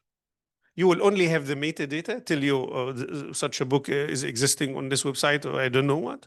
But when you dig into anything in the book, the book does not exist. So this problem should be solved. So if you want to have a good representation of Islamic scholarship in whatever discipline, in whatever school, you must have the books that these discipline consider as authoritative, not my own judgment as a person, but there is internal logic for every ilm, for every scholarly discipline. These problems should be solved. And once we have the data, there should be a good annotation of the data. So the machine learning should have, for instance, this is an evidence, the dalil. And this dalil is scripture evidence. Yes, then is it Quran or is it Sunnah? Is it non-scriptural evidence? Then it is qiyas, then it is istihsan, it is rational argument, etc., etc., etc. This is an important figure, and this figure comes from the school, and this figure learned from his shuyukh, and he taught these students to have the networks and so on. But this is, of course, how do you say, the Sunnah. Let's do the fard first, the obligatory. We must have the data, and the data with high quality OCR. And I know that there is a technical problem about this issue, but I would say my first advice to any country in our Muslim world or the tech giants or whatever, you cannot do AI without entering the digital revolution. There was a digital revolution before the AI. We made the AI because we have too much digital information. If we don't have too much digital information, we wouldn't have AI. So we cannot use AI in a field of Islamic studies while the field did not enter the digital revolution itself. So first of all, there should be multinational initiatives about OCR processing the books, important books in the Islamic scholarship that can do that. And this will solve also problems for LLMs that want to specialize in Arabic. You don't have data. Common Crawl, 0.06% of the data is in Arabic. And if you want to add Arabic, you are using translation with all the contamination that brings. It's not a good quality. It's social media texts. We have an amazing source of the Arabic language in this. So it will solve so many problems. So I don't know why there is no attention to these technical problems and jumping to the LLM, and then we will get all the problems again. Thank you. Oh, thank you. So I think, so very good ideas there, and, including some technical challenges and maybe some advice about, what to do next, and maybe people will take that from here. I would, we only have like about 11 minutes remaining, and maybe Karim will give us 5 minutes. I don't know if you're willing to give 5 minutes from your That's okay. One is not enough. And that I just want to give you that time because we want to listen to your questions and so on. So the remaining time is really for audience questions. And I will ask that each speaker, each person who wants to ask a question, asks a single question. Maybe try to keep it short. We'll start with Nizar, who should give us a good model of keeping within these limits. Yes, go ahead. I have Nizar. 17 thoughts I'd like to share. We only will take one question from you. I know that all your joking. questions are good. I'm joking. Yeah. So one of the things that I was hoping you would talk about and what didn't come up is the problem of control in the building of these large language models, since this is the topic. And what we know is in the classical NLP era, we designed systems. In the modern NLP era, we learn these systems, which means that just adding data, yes, it would solve the problem of knowledge, but it will not actually allow us to have proper control. So how can we actually talk about ethics when we don't have any form of control over these models? So how can we talk about ethics where it's not a data problem only, it's also a problem of control, and who would have the control? Is that your question? Sorry, let me be clear. Technical control, so there's nothing in the system other than make it a bigger prompt to tell it not to talk about this or talk about this. And it's easily breakable, right? It's not that this is not like the classical systems where you say something went wrong because some parameter was turned on or off. We don't have anything like this today that can allow us to actually enforce a particular behavior. So you think, so maybe I'll talk to you a little bit more because this is a discussion anyways at that part. So you think that we can fix this by integrating something within the system that sort of like can actually have that sort of control? And I would want to go to. I was hoping the Yeah, panelists. I'll route this to Dr. Fadi because that also is a question that I had in mind. Is there a technical solution to this? Well, there are plenty of attempts to control, and I don't think there is one that works for all the problems, so it's an adversarial issue, right? So adversarial engineering is a game between an attacker who's trying to break the model and someone who's trying to defend it. So you need guardrails, you need, aside from building the models and trying to make the model itself defend itself against such attacks, first you want to identify what is an attack. What do you want to defend against? What is it that you are trying to save? And then there are frontiers, let's say wrappers around these models that will take the question, identify whether there is an attack or not, and then defend based on that. And these are not bulletproof. And that happens also with all kind of digital technologies. Hackers are doing it with with everything. They're trying to break and get your information, all of that. It starts from the data that you identifying information like I don't know, social numbers, right? And it doesn't end with names, actual names of people, of patients, for example. Medical data were leaked, serial numbers for licenses were leaked, and so on and so forth. So there is no one solution for that, even for non-statistical models, even for programs that are written with proofs, algorithms that are written with proofs of correctness. There are bugs in them and people can exploit them.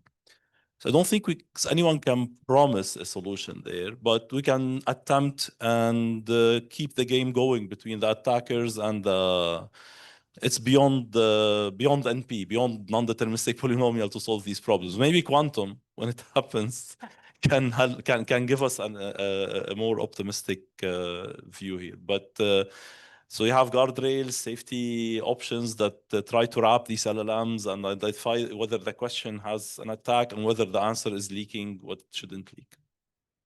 Thank you, Fadi. I guess like maybe if I go to Dr. Mohammed, who I see as eager to also add to this. Actually, I will go to the next, Mahmoud or more like to give us. Well, thanks everyone. Thanks for the really exciting discussion. So I want to say something. So meaning something that is not ethical doesn't mean it's illegal. So that's very important thing to understand. And the reason we write that as the very last section is because you need an ethical approval, which takes months, right? And so the question is, why can't someone like Elon Musk go on Twitter and say, buy this cryptocurrency? The answer is because it's not regulated yet. He can do it. It's a gray area. But when he said something about Tesla, he got fined, asked to step down for being the chairman, etc. So the same thing here. So I think the issue is that we don't yet have regulations that can keep up with the speed of technology.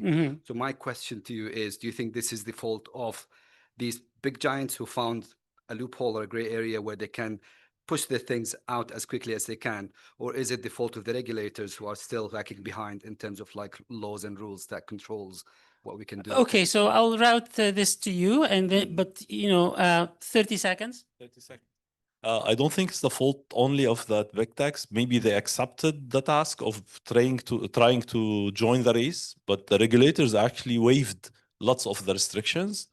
White House has 2-3 declarations on AI and automation, not only AI, serving the American people or the US to win the race. So I don't blame only the big tech. The regulators just let's say resigned here from their responsibilities. Yeah, maybe Dr. Mohammed wants to add something. Yes, for the first question, yes, yes. I would say 2 points quickly.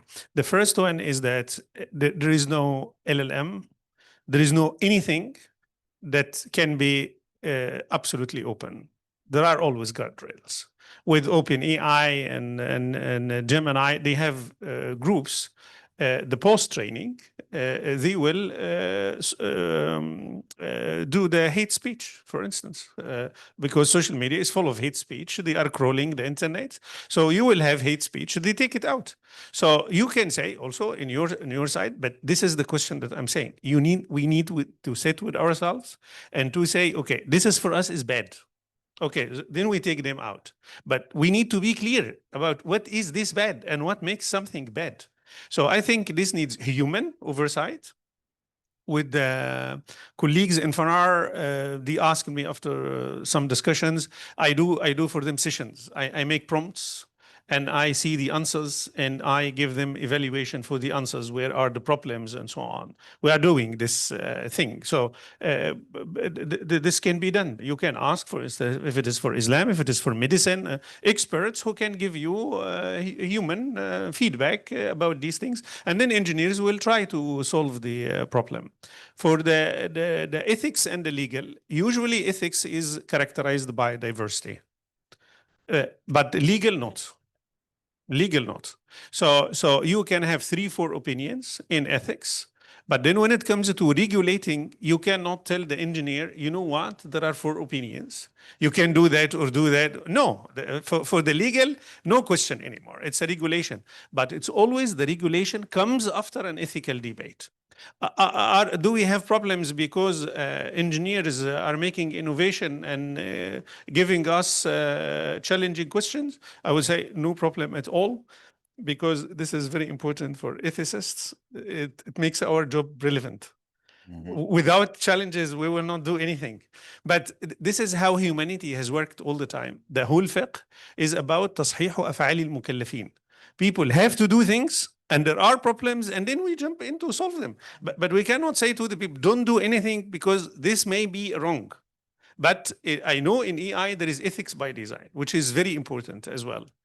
But okay, I'll stop here. Okay, great. Thanks. That's a very interesting discussion. And it's not, so one thing is like, okay, it's not an engineer's problem, like the problem of control and so on, but it's also kind of like an ethicist or like a social scientist, kind of like what is the bigger picture. So going to the next, Dr. Mustafa, you have a question? Yeah, thank you. Let's assume we can open the model and we can control it. Let's assume we can do everything from an engineering point of view.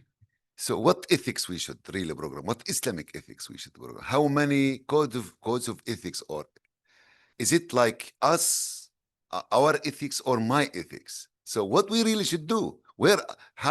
From where to get these, because sometimes today I do think, tomorrow maybe I change some of my ethics. So it's So what we should do, or we should enforce a kind of like a school that we should enforce it, because this is problematic issue, Right. and it's also, by the way, it's not only within Muslims. This Mhm. is multiple beliefs, Mhm. worldwide problem. So Mhm. what is the point here? Right. So And I think, yeah, thank can you. we develop Mm. codes of ethics that are hierarchical, that go to general and then more specific? Right. Thank you. I think, yeah, it's a good question. And I think Dr. Muhammad talked a little bit about that concept of being transparent. You know, you should tell us what exactly is included. You know, like, is this a model that is focused on fiqh al-Shafi'i, for example? You know, rather than just telling us, oh, this does Islamic studies, for an instance.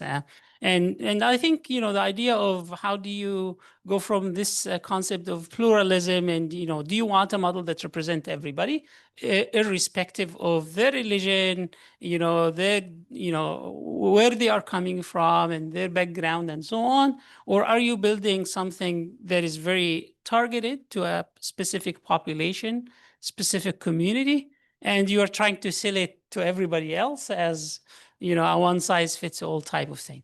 I think that's a very critical discussion. Maybe next year we should pick up from here. And I'm not giving this as a question to any of the panelists because I want to take the next question.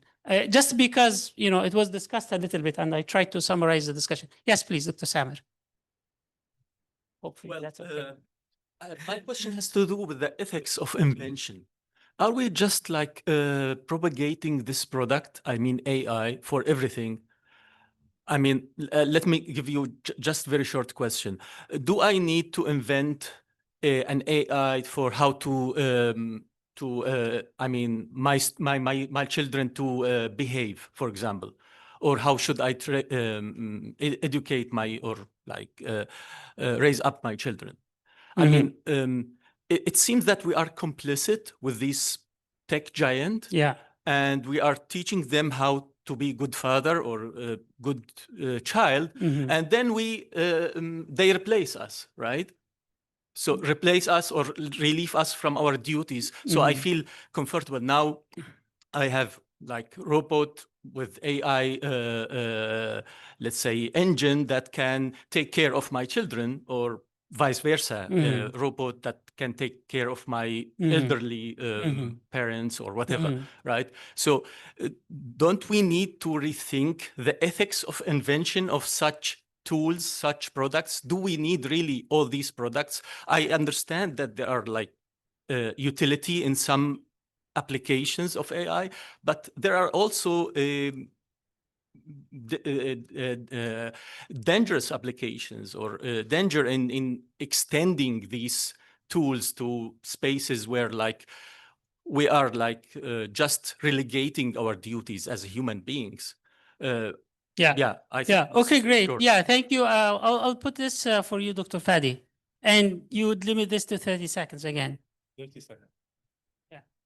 Okay, 30 seconds are hard to do. So I think it's not the first time humanity has faced a big technological leap or a big technological or knowledge leap. We faced things like that. For example, when the decimal system was invented, kids started being able to do arithmetic. Before that, accountants and people at the level of wazir used Roman letters to do addition, multiplication. It was very hard to do. With decimal numbers, you can do things up to any magnitude, right? And kids can do it in third, fourth grade, I'm assuming. So now we have the knowledge at the fingertips of every single person who can type. And it's not restricted to anyone. They can ask questions, and we open that journey, and we have to see what will transpire of that. We will build tools. People will try to automate everything they can think of. Whatever is annoying in terms of work for me, I'll try to automate it and save time, save effort, and I will judge. Important thing in here is to keep that sense of judgment where I say, this is good, this is beneficial, I can do this again, or no, I'll stop myself from doing it, or I'll promote an idea. And this sense of judgment is what we need ethicists and social sciences, humanities to educate us on. This is where I stop. Okay, thanks. We're running out of time. So here's what will happen. I'll also put this to Dr. Muhammad, maybe to give us our thoughts in a maximum of 1 minute. And then I'll ask a final question coming from online, and I'll give that question to you. So do you want to comment on that? I think when it comes to LLMs and AI in general, we have two questions that shouldn't be confused. One question is about the ethics of building LLMs and AI tools and the ethics of using them.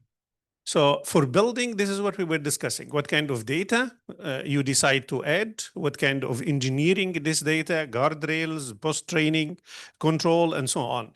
And the use, it's an ethical commitment, individual ethical commitment. I personally have a big problem, but this may be because of my old age.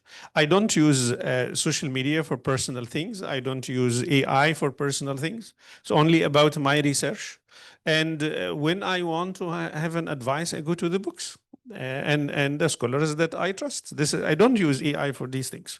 So, but other people may think differently. Yeah? I have a big disagreement about this with my children because they are younger than me. So this depends. So the use of AI is something different than the ethics of building AI. Oh, thanks. So the last question, we'll take it from online. And I see a question in the chat here that goes, we want LLMs as a digital library explorer and explainer for Islamic sensitive topics.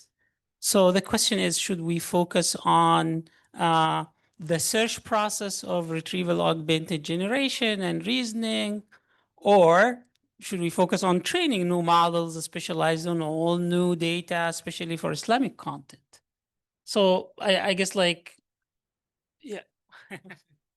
I think Muhammad is better to answer this question, but the short answer is RAG or any knowledge graph, any search with semantic capabilities is probably better to answer safety critical questions like retrieving an ayah in the Quran or a tafsir for that ayah, or retrieving a hadith, or anything that we think should relate to an authority, or where we have, let's say, some kind of a jurisprudence kind of effect of the data we're providing.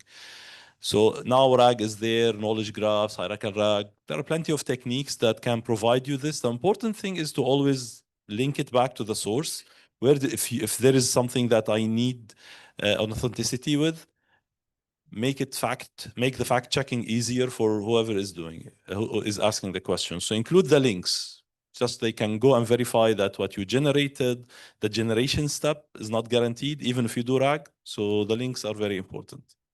All right, I think we are a few minutes over time. I would really ask you to join me in thanking our two panelists. Thank you very much for an engaging discussion. I would like to thank you all for giving us this time and asking all the important questions. Kareem, you want to say something? Yeah. So a few things that are important. We're going to go take a group picture right now. So we're going to go out, go left, and then there's a big poster on, around the corner, and we'll take a picture there. Also, if you have a presentation, make sure that the underline has it. Identify yourself to the moderator. The moderator names are for the sessions are on the program. So make sure your presentation is available with underline, so we don't get any glitches, hopefully, when we are running the program. Thank you so much, and see you at 2:00, inshallah. All right. So we can get started with the first session of the day on education and speech.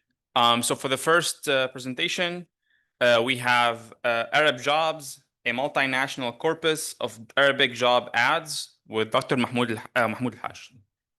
Thank you, Bashar. Just make sure that this is actually working. It does. All right. So, hello everyone. Thanks for attending. I know still people drinking coffees. So I'm just going to talk about my new corpus. It's called ArabJobs. The reason is I didn't think of this corpus. I was talking to my sister, and she said, "I've applied for a job," and then she was rejected because she was married. Which doesn't make sense. I thought, oh, doesn't make sense. I'm going to look into what these job ads say. But so one thing you need to know that the majority of the job ads in the Middle East are in English. And that is for a good reason from their side, is to filter people in some way. So finding jobs written in Arabic language is really difficult. I'm going to go a bit quick because I've got like many slides, but see how I can fit them. So basically, ArabJobs is made of 8,500 job ads across countries like Egypt, Jordan, Saudi Arabia, and UAE. Thank you. It has more than 550,000 words, but all these words are actually talking about jobs, job ads, words used in order to like tell people what is it that they're looking for, what kind of criteria are needed in order to be hired. So it does allow a lot of NLP tasks, like for example, gender, dialect, and professional analysis, like bias as well is like a big thing in there. It does, like you can do classification, etc. You can find the data, download it, and I'll hope that you can do a lot of work on that. But what I'm doing here is mainly like presenting it. The reason for this, or the need for this data, is because there's a lack of what we call socio-linguistically diverse Arabic NLP data set. And this one kind of provides this, or like fills in this gap. Previous studies were mainly focused on other languages like English. There was a lot of work in Arabic on gender bias, but again, it's not very clear within a certain domain that allows that kind of what I call transparent comparison. So the data set is somehow balanced, but there's more data from Egypt. And I'm going to say, like, I am actually controlled by what is available for free. So I didn't break any laws. I was doing things ethically. Those are websites that allows robot kind of like what we call crawling. So I focus on these countries. I should focus on more, but it's really difficult to get some data. The good thing about this data is it's already kind of like divided between men, women, and what they call neutral. So basically they will say we're looking for a female or we're looking for a male applicant, etc. And we'll see what kind of criteria are mentioned in there. The categories were a mess. There's like more than 150 categories because just people put whatever they want. So I've done really hard work in there and trying to like confine them down to what I think are the major categories. I did end up using a language model to help me like put things together. A couple of colleagues helped me to like make sure that things make sense, that we are putting the correct categories, but most of them do conform to the like what we call the general norm of what we think is a category. There are things that are interesting in there. So usually they don't use language that other than Arabic. They're very specifically Arabic language posts. But some countries do, like in Egypt, Saudi Arabia, and Jordan, they do like to switch back to English. But this could be things like Microsoft Word or Excel, or sometimes they use like these strong words, like buzzing words in English to say like committed or can do time management and stuff like that to show you that this is more kind of a high profile than other things. But there is a gender gap. I mean, one quick look and you can see it's mainly like predominantly male-oriented job market. Everything is for men. Very few jobs says we want female. The ones who don't say, they still write in like in a masculine language.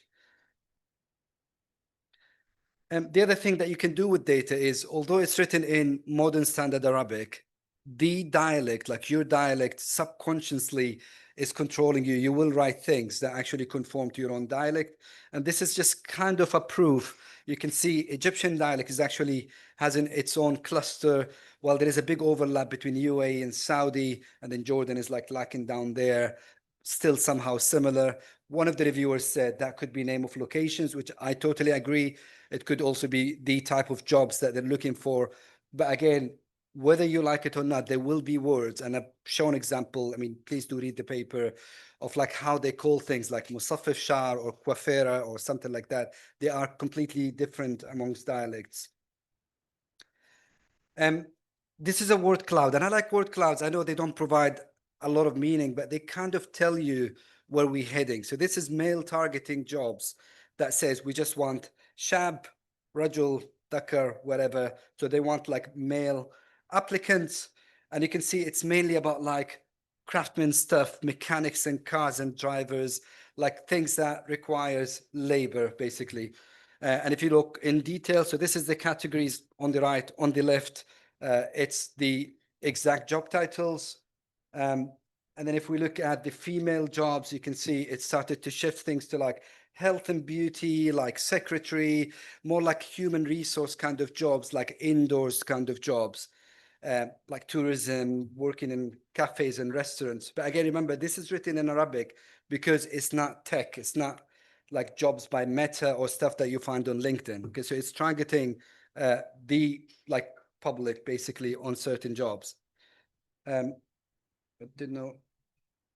Oh, okay, so I yeah.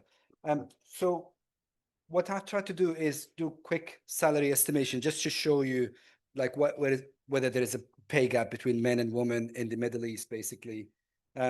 It's not a study that I am very proud of, but it is something that you can replicate or even do better than me. So basically, what I try to do is use a language model and to try to estimate. We did hire 2 annotators to say what they think within a 10% to 20% like error rate. I did put some kind of like prompts for the language model, just say like, imagine you are a salary estimation assistant and you've got these 3 jobs with these salaries, these kind of descriptions. What would you think this job pays and another job? But I think most of it, the reason it was easy for the language model is that it's kind of like a known knowledge for the language model. It wasn't hard to figure out what the salaries are or what is it that usually paid, because I think most of this data is publicly available. So there could have been data leak in there. But the reason I've done that is I wanted to see like what are female being paid in the Middle East compared to men in certain type of jobs. And I'm going to try and skip to the one where I put the formula. So pay gap, it's a very known formula. You calculate the pay gap to say whether men and women are paid higher or less on a certain type of sector or jobs. And as you can see, like in most of the time, the men are paid higher than the women, like sometimes 14%, 15%, 7%. The UAE is an exception. And I thought, oh, that's really interesting. One country pays more than the others for female, but there's a catch, of course, in there. And then the reason is there is a big gap in what's available. So if there is like 98 jobs on engineers for men, 2 jobs for engineers for women, and the women are paid higher, the pay gap is mistakenly going to say women are paid better. But that's actually wrong. It's a misleading figure. To fix that, I went and I said, no, I'm going to go back and look into this on what are the dominating jobs for men, and then calculate again. And this is now what you get more accurate kind of figures. It is saying men are paid all the time higher than women. In very few cases, when it's like, I don't know, like teaching, education, beauty and things like that, it is female jobs. Usually they get paid higher. This is the part that makes me a bit sad when I was looking at it. This is like the fact where we think, and I'd say we because I'm an Arab as well, that we can write in a way and filter people because I'm paying you, right? This is how the thing. So these are words that I picked up actually from the data set. Some of them, if you have a family, you would relate. If your sister comes and says, I was got rejected because I'm married, it doesn't click, right? Especially if you lived in Europe for like 20 years. So I thought I'm going to look into this in details. And like, Jamila is like, yeah, Jamila in the manager's eyes. So I don't know. Yeah. So these are like words they use in there. So I've just categorized them to like be able to explain it to you. So they're what we call appearance kind of targeting jobs. So you have to be beautiful, elegant, good looking, decent. There's some words doesn't even make sense. Yeah, tidy, labiqa, غير محجبة, not veiled. Okay. And then we'll see things down there like they will say, we want you to be لبقة في التعامل قيادية, as in like you need to lead because we know that you're not going to lead because you're a woman, for example. Then there's this age restriction, which doesn't make any sense. So if you're 36, for some jobs, you're out of the radar. They're not going to hire you. Or like up to 52. Why? I have no idea. Some jobs doesn't even need labor. So the age, I mean, they should never mention the age, but it doesn't make sense. Then there is that word that I hated, which is mutafarriga. Mutafarriga means like free and it's like vacant. I don't know, like I've translated it to just no other, like, yeah, no commitments. Yeah, so you don't basically have, yeah, available. You have no husband, you have no kids. So you're free for us whenever we want to, like even if you want to work overtime and stuff. And it's a very bold word. It's a very, very strong word to see in a corpus, in like a job ads that are targeting people that says you have to be single. And then there will be like things like single, beautiful, not veiled, and like available, no kids, basically. Nothing about the skills. And that's like, you will see later. I mean, I try to, how much time do I have? I can show some of the concordance. Oh, that's good. All right. So this is just a concordance. Concordance is to help you understand what is the context. What do they talk about, basically. So this is like taken from the things like, yes, we want you to have like a diploma or something like that, but then you have to be good looking, or you need to be like tact or like dressed nicely. I was gonna say, I don't know what modern hijab is. So it says like the last one, like hijab modern. That's like, I think a term in Jordan, or like no hijab, or I don't know. I don't know what it makes. Like, does it make you work better? I have no idea. Oh, Spanish, that's a good word. Okay. Yeah. And this is the other one. So this is azbat, means actually single. The minute you get married, you're sacked, I think. Or like available. And then quick learner on all of these things. And there's some, like the very last one, I'm sorry it's written in Arabic, it says not married. So it's not just available, but not married. You're going to be married to your job now. That's your next job in this data. And I like this one. I like this one because now you can see the word expert. So an expert is in English is neutral. You cannot tell the gender. In Arabic, khabir, khabira is like the way that you distinguish. And then khabira, henna, tajmil, hammam, musaffifat shar, adafar. And then the men, now the khibra is different. So you have to be senior programmer. You need to be like skillful craftsman. You need to be skillful or like marketing and etc., like finance. And you can tell that it's sad, to be honest. I mean, this is a quick analysis that I've done. There is more that you can see in the data. There's a big gender bias in our data set. I know it doesn't happen in the English version of the data, and I wish I had time to like do the comparison to show when we write in other language, maybe we're more careful. But please do not take this as a stigma on any of the mentioned countries. There's a lot of these countries have strict laws about like male-female kind of discrimination and like pay gap and stuff. But the thing is, these information are available online. They're available on newspapers. They're available on Facebook. And women do actually face that on a daily basis. And I hope this data could at least help to change the mind of two managers on the way they ask for criteria, basically. Go back to questions, Paul. Thank you. Right. So we have time for maybe one question. That's behind you, I think. Oh, sorry about that. Thank you, Mahmoud, for the nice talk. So I have a question about the source of the data.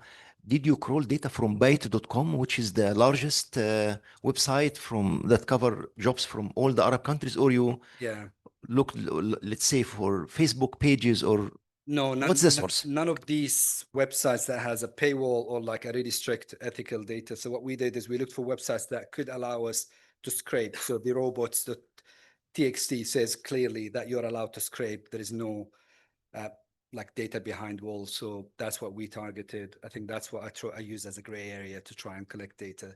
But I wrote to Byte, they never responded. I don't think anyone wants to give you data. So it says, if anyone knows Byte, they could help me to get in touch and I'll try. I was really curious to see what they wanted to ask, if possible. Please. Sorry. First of all, thank you so much for this amazing work, because it tackles something that we know about, but you never quantify it. So amazing work. Second, I'm very happy I don't have to apply for these jobs. Luckily, I know nobody of my friends and family. Anyway, any ladies in the world should not do that. Anyhow, and the third thing is I've done some work around gender bias in STEM specifically. How large is the data set when it comes to the technological jobs? is very limited in terms of technological jobs like IT, engineering. Like there's a lot of like web design and stuff, which is like edges the technology part, but all the technology posts are in English, unfortunately. So it's very hard to scrape. Yeah. Thank you very much. Yeah, thank you. Thanks.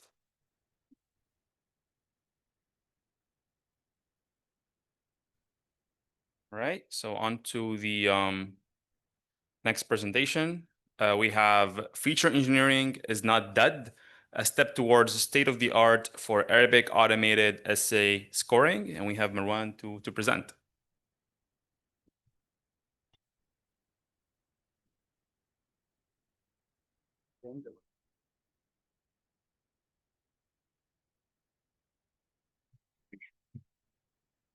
Assalamu alaikum.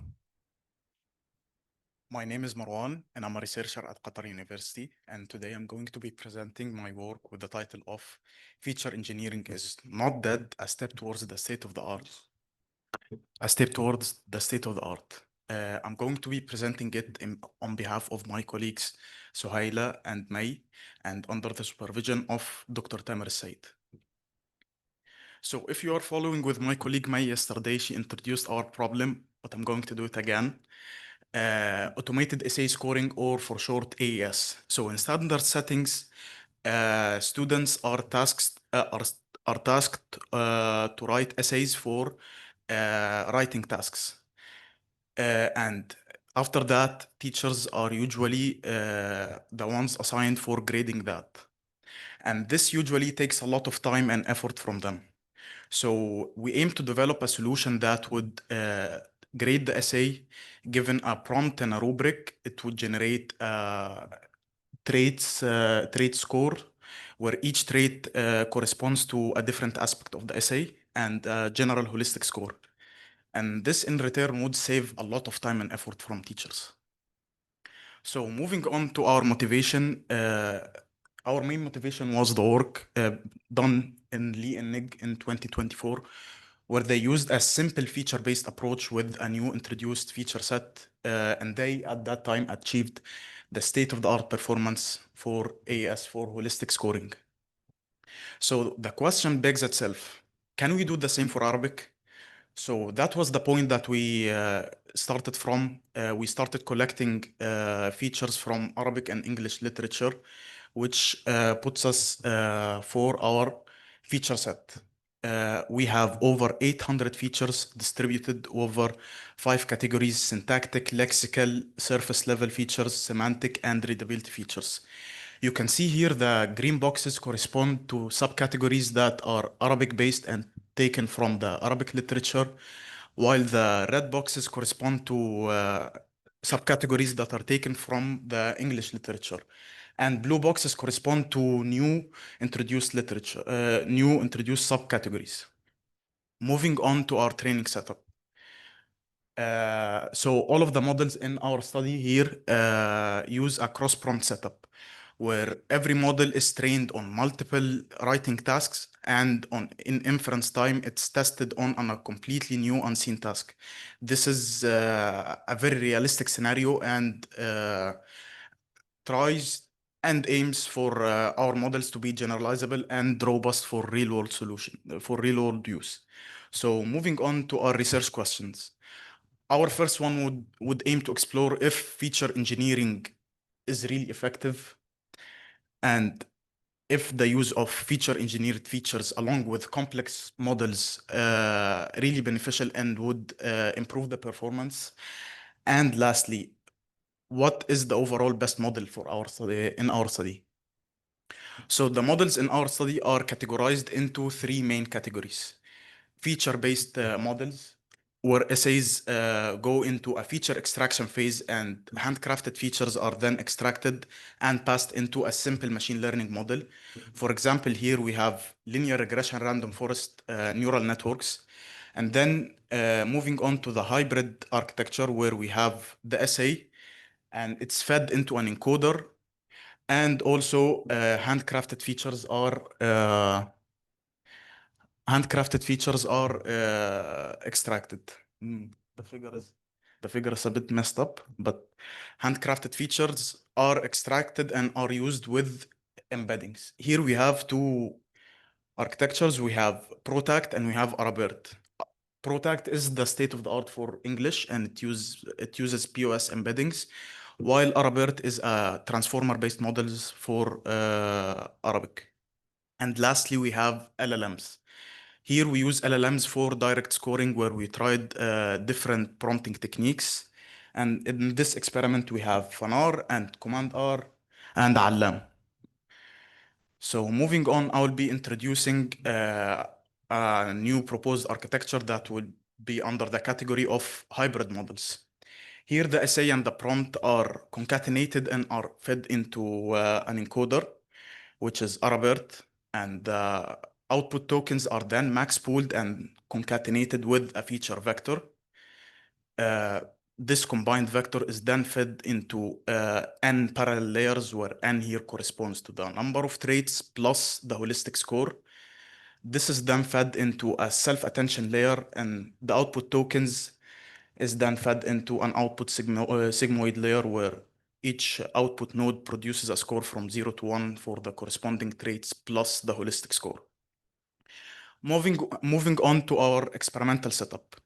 As I mentioned before, we used a cross-prompt training setup with inner cross-validation, where the training set here rotates through all of the where the def set here rotates through all of the training set for every testing prompt. And for our evaluation metric, we used quadratic weighted kappa to measure the inter-annotator agreement between the true labels and the model predictions. For feature selection, we used a feature-based approach, which was directly taken from the work in Lee and Nig, with some modification to make it work with multitask setups. Lastly, for hyperparameter optimization, we used a Bayesian-based approach to optimize our hyperparameters. And lastly, for our feature set, here we have a data set composed of 4 prompts, 2 of which are explanatory and 2 of which are persuasive, with the name of Taqi. Taqi is sourced from 2 different data sets, Taqyim and Qais. It consists of 620 essays annotated over 7 traits and a holistic score. So moving on to our research questions. Our first research question aims to identify if feature selection is really important. So we did our experiments on the feature-based models, where we did a setup with feature selection and the other setup without feature selection.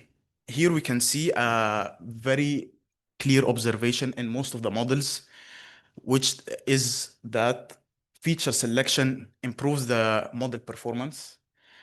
And you could also see that the best performing model is random forest with feature selection. Moving on to our second research question, how effective are handcrafted features? Here we tested the hybrid models in ProTact and ArabBert, once with handcrafted features and once without. And you can see here the big jump in performance and how handcrafted features boost the performance dramatically. So it's very clear that features do improve hybrid models and more complex models. Lastly, we took the best performing model from each category. Here we have random forest with feature selection, ArabBert with features and self-attention, as I introduced before, and feature selection. And here we have FANAR with 2 shots. And as you can see here, there is a clear observation. I don't know if you can see it. I genuinely don't. And that's the first observation, is that genuinely no model excels at all traits. Here we can see that FANAR really excels at relevance and style, while models such as ArabBert excel at holistic score and slightly in organization. So there is no model for every trait that would win over all of the models. But a general observation here you can see from the average column is that feature-based approaches are slightly better, and in return you can tell that features are really essential. The numbers here, if it's not clear to you, it's 0.294 for the feature-based approaches, both random forest and ArabERT, while Fanar has a score of 0.280. In conclusion, our main messages are feature engineering still matters, and often feature-based approaches are very competitive. In our case, it's the state of the art on Taqi. Furthermore, simple models can outperform more complex models. And lastly, I think from our last experiment, we can it would be a logical direction to try and explore more specialized models for each trait. Here you can find the link for our full implementation for the feature set, along with an extensive table of all of the features. Thank you.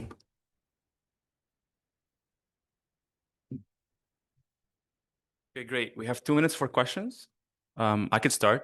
So, in the set of the features you presented, you mentioned that most of them were inspired by previous work on English on the ASAP++ dataset, but you introduced dialectal features. So what are these features? Okay, let me go back.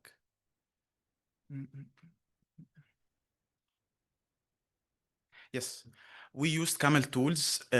It has models that are specialized that counts the number of dialects present in the text. So we count the number of dialects and measure in percentages if it's MSA, because our problem here focuses on MSA. And our assumption is that if the use of other dialects are in the essay, then it would generally have a lower score. Anybody has a question?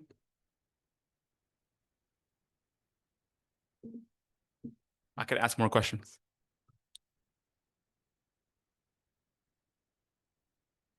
Okay, I have a question. So your data set has 620 essays. Yes. And it's a pretty small data set. And that's why I think feature engineering works very well. If you have, let's say, a more sizable data set, do you think feature engineering is going to still be competitive? From my personal opinion, I think yes. I think in this study, even LLMs have an advantage because they are not trained.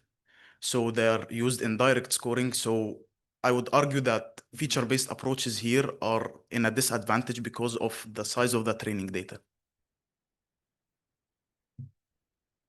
Sure, yeah. Thank you so much. I have a question about the readability features in this work. Yes. So we applied before the Arabic readability measures, and they are not accurate. And if we use the English ones and adopt them for Arabic, they are not working well. So the readability assessment, I think it's not accurate, either in Arabic or in English, right? The current Yes. situation. Yes, we recognize that for English. We try to use the metrics that have the most commonalities with the English language. Some metrics were completely excluded from the Lee and Nick study, and they were not implemented. And as for the Arabic metrics, we recognize that this is still an ongoing work, and even the work done in Arabic-based metrics is very limited from our research. I think there are around 5 or 6 metrics right now. Yeah. You don't consider parsing grammar, right? Or Yes. parsing, dependency parsing, or constituency parsing as one of the features? Yes, we do. Which one? Grammar? Yes, Arabic grammar. Okay. Right. Great. Listen to the speaker again. Okay. Thanks a lot. All right. So on to the next talk. We have capturing intra-dialectal variation in Qatari Arabic, a corpus of cultural and gender dimensions, with Professor Huda Bamour. Good morning, everyone. So I'm just trying this. Is it the green? The big green, and so this is to move forward. Okay, perfect. Good morning, everyone. I'm here today to present a work about Qatari dialect, where we try to kind of analyze how can we capture the intra-dialectal variation within the dialect itself by looking at Bedouin Qatari Arabic and urban Qatari Arabic. this is a work that we've done with dear colleagues from CMUQ, Dr. Zainab Ibrahim, who retired now, and was an Arabic professor. Hani Faza from Georgetown University, Aisha Sultan from Doha Institute for DFE. I always don't know how to kind of, say the whole word. It's an institution for families and in Doha. And then Sarah Al-Imadi, who was a student at CMUQ at the time, and then now she's in HBKU.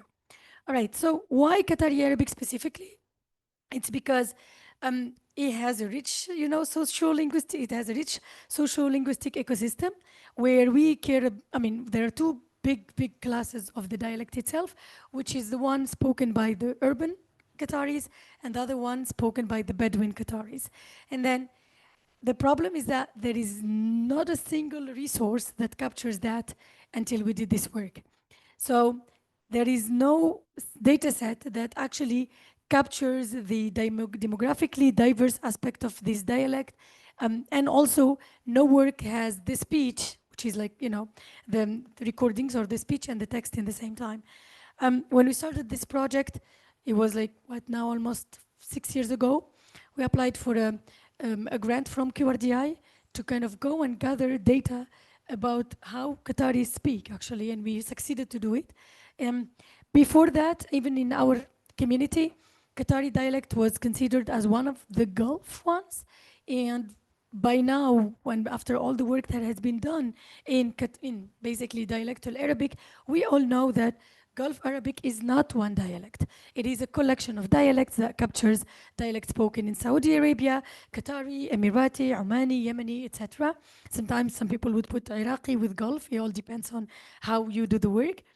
Under Gulf Arabic, we hide a lot of internal variation that are actually shaped by the humans speaking it, their identity, their gender, their tribe they're coming from, the cultural identity, the borrowing. So many aspects actually impact and influence how people speak. So unfortunately, by gathering everything and grouping them all under Gulf Arabic, NLP models definitely will fail to capture this very nice, fine, variation between them, and to represent those who speak it in the right way. I'm so sorry for my voice. I keep on, losing it. Anyhow, so again, I said it that, Qatari Arabic comprises a continuum of two speech varieties, urban and Bedouin. Some people would go to a level where within the urban and within the Bedouin, you could categorize, the dialect. It depends if you belong to this tribe or that tribe, you would speak in a different way. But honestly, we didn't go to that level. We considered the high level of urban Qatari, Bedouin Qataris. So it is known and in the literature that Bedouin speakers typically tend to preserve, some conservative way of speaking that is very tied to their heritage, their tribal heritage, while urban ones are more exposed to education, to media, to globalization in general, and they really show lots of borrowing. In the paper, you'll see a detailed analysis of the borrowing and the usage of English between, Bedouin and urban, and it proves actually this claim. So within Qatari dialect, there is a lot of variation. And the variation, again, here I'm capturing it between, Bedouin and, urban. The way the pronunciation of some letters is different. In urban, you would say Rayal, and in Bedouin, you would say Rajal. Rayayil and Rajajil, Wayid and Wajid, and this is not only for the letter Jim, it can go sometimes for the letter Ka that is pronounced as a Ka or a Tse or a Cha, depending on, who you are in a way, right? So there is also a lexical variation. We can call this a Thob or a Dashdasha, depending if you're a Bedouin or an urban. And you can call this Beit Sha'ar or Khayma, depending if you're Bedouin or urban as well. And by the way, all of these are examples taken from our corpus. These are not just claims. Morphological variation is there as well. So one of the most iconic morphological markers in Qatar is the use of sin or a ch by females, depending if they're urban or Bedouin. For example, I put the nice Land Cruiser in there, and they're representative of, the Qatari choices of cars. The Land Cruiser, a female Bedouin will say it's Sayartis, while a female urban will say it's Sayartich, while a male in general, depending on, regardless of Bedouin and urban, will say Sayartek. Honestly, before doing this work, I never knew that this thing is about a car. Like, you know, سيارتك. I was so surprised, and I thought, honestly, it was a transcription mistake, but Sarah and Aisha luckily were like, no, no, no, no, no. That's how we speak, okay? And they did a lot of amazing work into collecting expressions and everything. We put lots on the paper, but if you're interested, we're gonna put some of the data available, and we'll be happy to share it with you. So the Qatar Linguistic Map project was really about developing a linguistic corpus for dialectal Qatari that really tracks these variations. But it's not only about urban and Bedouin, but we go further by considering the gender, female and male use of the variations, the age groups as well. Elderlies in Qatar do not speak the same way as the youth do. There's a lot of variation, all right? Tribes as well. So what we did, we actually decided to go interview these people, record the data from the native speakers of Qatar. The interviews, you will see, they're run by interviewers who are Qatari. Bedouin will talk to Bedouins, Urbans will talk to Bedouins, female will talk to female, male will talk to male, to kind of keep the consistency, but also to respect, you know, the local values in the country. You cannot send a lady to talk to men in a majlis in a way, and you cannot send a man to sit in, you know, some gathering with women to collect data from them. This is not possible. So, you know, it doesn't work this way. Anyhow, so we respected that completely. And it really helped in getting data that is as natural as possible. And so it took us 4 years to make this happen, and we were 270 people, included the principal investigators, the interviewers, the interviewees, and some of the research assistants. So it was a collaboration between all of these institutions, and we got a 700K USD grant to run this program. And definitely, because we care a lot about ethics, nothing happened before our IRB got approved. And I told you, as I told you, the local values were even the part where we struggled a little bit before getting the IRB, because a lot of control and auditing happened from that perspective, which is understood and, you know, natural. So how did we do it? Interviews, as I said, we follow the direct elicitation approach to collect the data, where native speakers of Qatari Arabic dialects were prompted with specific questions and topics to elicit them, you know, elicit some types of language, making them speak to us as much as possible. That was not simple and easy. I'll tell you more about the challenges, but we had to be very, very careful about the questions we ask as well. Some of the questions were taken as okay question. Some others, the interviewers noticed that the interviewees would ask before, you know, they would answer them. What's the reason? You know, what are you trying to capture in here? So there is a little bit of reluctance actually in answering the questions that we noticed throughout the project. So we've got 25 Qatari native speakers as interviewers, both, as I told you, urban and Bedouin background, with a balanced gender representation, male and female. All of them had structured training sessions. Most of them are graduate students with master's degree in social linguistics and in related fields to be able to carry out the interviews in the proper way. So definitely they adhere to the ethical protocol.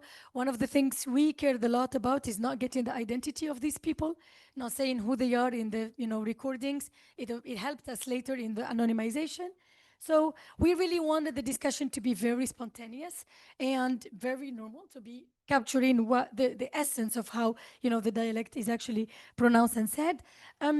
Definitely our interviewers represent this a big range of the tribal affiliations, different age groups as well, and then different social backgrounds. And this helps us kind of, you know, keep on getting some participant trust. Participant trust was a big, big challenge for us. And even keeping the interviewers on the long run actually was a challenge. We started by saying in the project we're going to get 6 interviewers who will be running all of the experiments. It was very challenging, and even finding these people was very difficult. The interviewees, there were a total of 255. We targeted 500, but the male representation was problematic for us. I'll tell you more about them. They represent, as I told you, different age groups, geographic locations, and different educational level. We do have this information as well. Some stats on the interviewees, they are, I mean, the majority was between 18 to 45 years old across all the communities. Women were way, way more collaborative than men, right? Especially in the urban group. Bedouin group is the group that we struggled to get information from, like to get them to even do the interviews and a lot. So you see the female representation is actually more than the male one. The interviews tried to last between 45 and 60 minutes. And then in order to kind of, as I told you, get a conversation running without any bias, without any being like, kind of controlled in a certain way. For the transcriptions, we use the services of RamiText. They took the transcription, the recordings and got us all the text. Definitely we provided them a set of guidelines, and the guidelines are actually in the paper. The type of questions we asked are these actually. How does the society view and perceive females' education, women's work, women's travel, cultural heritage in Qatar, social norms, etc.? At that point, we were getting ready for the FIFA World Cup, so we asked about that. And then, what are your age group interests? What are your celebrations? How do you do celebrations, etc.? We have a large set of corpus actually in terms of number of tokens, a total of, I have the total later, but as you can see, the female contribution is way larger than the male one with 1.29 million tokens, but a relatively low TTR in here that suggests a greater repetition and like a reliance on kind of a stable lexicon. When it comes to male, Bedouin male really demonstrate high lexical richness, but their contribution is very, very short. They don't talk much, basically, but they're right to the point. You'll see that.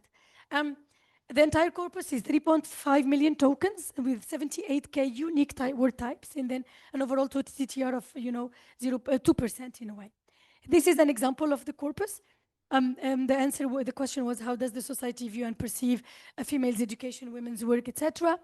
You see, the Bedouin male is just one sentence. Females speak more than male in here. They're more collaborative. They're more elaborative in, things.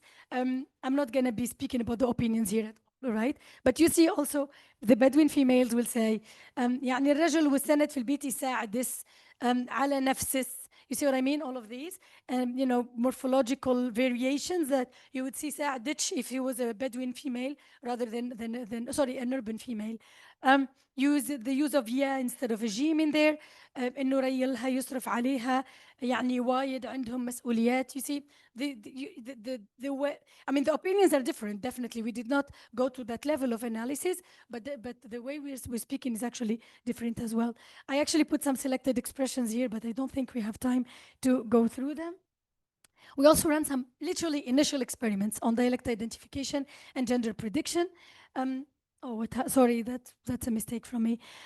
We split the data between between train and test, 80% and 20%. This data is not released yet at all. So whatever you see is just local, simple experiments we ran. We fine-tuned ArabBERT for the task. And what we can see in here is that Bedouin speech is more conservative and distinct, okay? And then the urban speech is more diverse and hybrid, that is leading to some overlaps and classification. Overall, the precision is higher for the Bedouin speech than the urban one, and the recall as well. And even though in terms of F1 scores, we are better classifying the Bedouin speech because of how it is really distinct, and it is kind of, there is less variety in the Bedouin speech than the urban one, and you see that in the F score we obtained in here. In terms of gender identification, it was easier identifying female than male because definitely we have more data for female than male to start with, and also female speech actually has some stylistic markers that don't appear in the male speech. There is a broader range of lexical choices in the male speech that doesn't exist in the female one. And then there is lots of English code switching that happened in the female speech that, it is less in the male speech.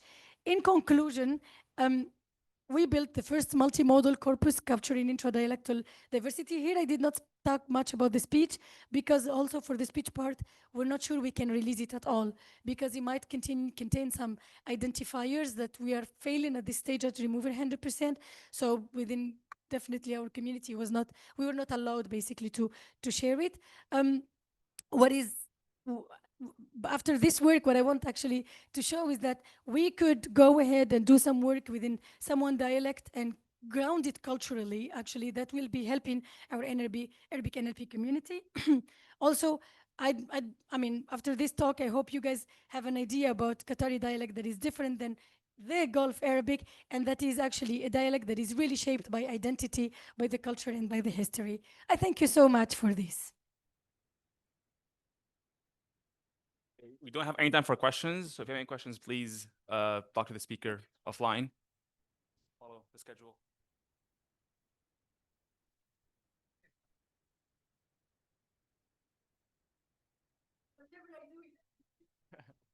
All right. So for our next presentation is going to be online. We have TEDxTN, three-way speech translation corpus for code switch Tunisian, Arabic, English.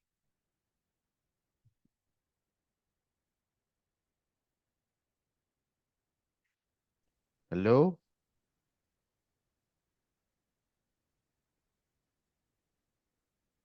Yeah, we can hear you. Okay, cool. Let me just share my screen then.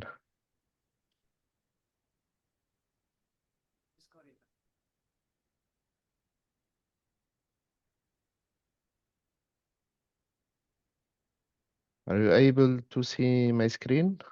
Yes, we are. Okay, cool. So it's too early here, so I hope I am quite clearly audible.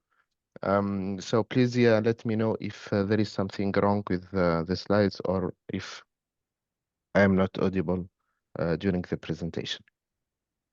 So see, this work is TEDxTN. I am Fethi Bougaris. This work is a joint work between Ilia Data, where I am working now as a head of research in this company, and the laboratory of computer science at Avignon University. So this is the agenda of my presentation. I will start by the motivation behind this work. Then I will talk a little bit about some characteristics about the Tunisian dialect and the available resources for this dialect. And then I will present this new data set called TEDxTN and some experiments using this TEDxTN data set, and I will conclude. So, as you know, all the Arabic dialects are actually not equal in speech processing domain, and this is a classification that I think it's quite correct, but you maybe disagree with this, but we can cluster actually the Arabic dialect in speech processing domain into four clusters, where we have the well-resourced, the low-resourced, mid-resourced, low-resourced, and very low resourced Arabic dialects. Here I am talking about speech processing or speech data that are available to train a speech processing system like a SER system, speech translation, and speech synthesis. So we definitely find Egyptian dialect as the most resourced dialect in the all Arabic dialects, and then followed by some other dialects where we have some available data to train different systems, and then low resourced ones including Lebanon dialect, Oman, Mauritanian, Sudan, Yemen as well.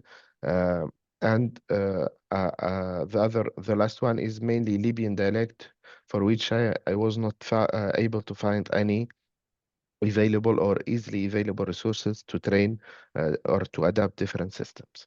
So based on this observation, we wanted to actually add more data for Tunisian dialect in order to push it forward to be closer to the Egyptian dialect and have more resources. So Tunisian dialect is a dialect spoken in Tunisia. It's known as Tunsi dialect and is a kind of, considerably not intelligible actually for speaker that speak only standard Arabic and other dialects like Egyptian or Gulf dialects. We have a lot of presence, as you know, of French, and gradually more and more new teenager actually start to speak more English than French, and is spoken by about 13 million speakers.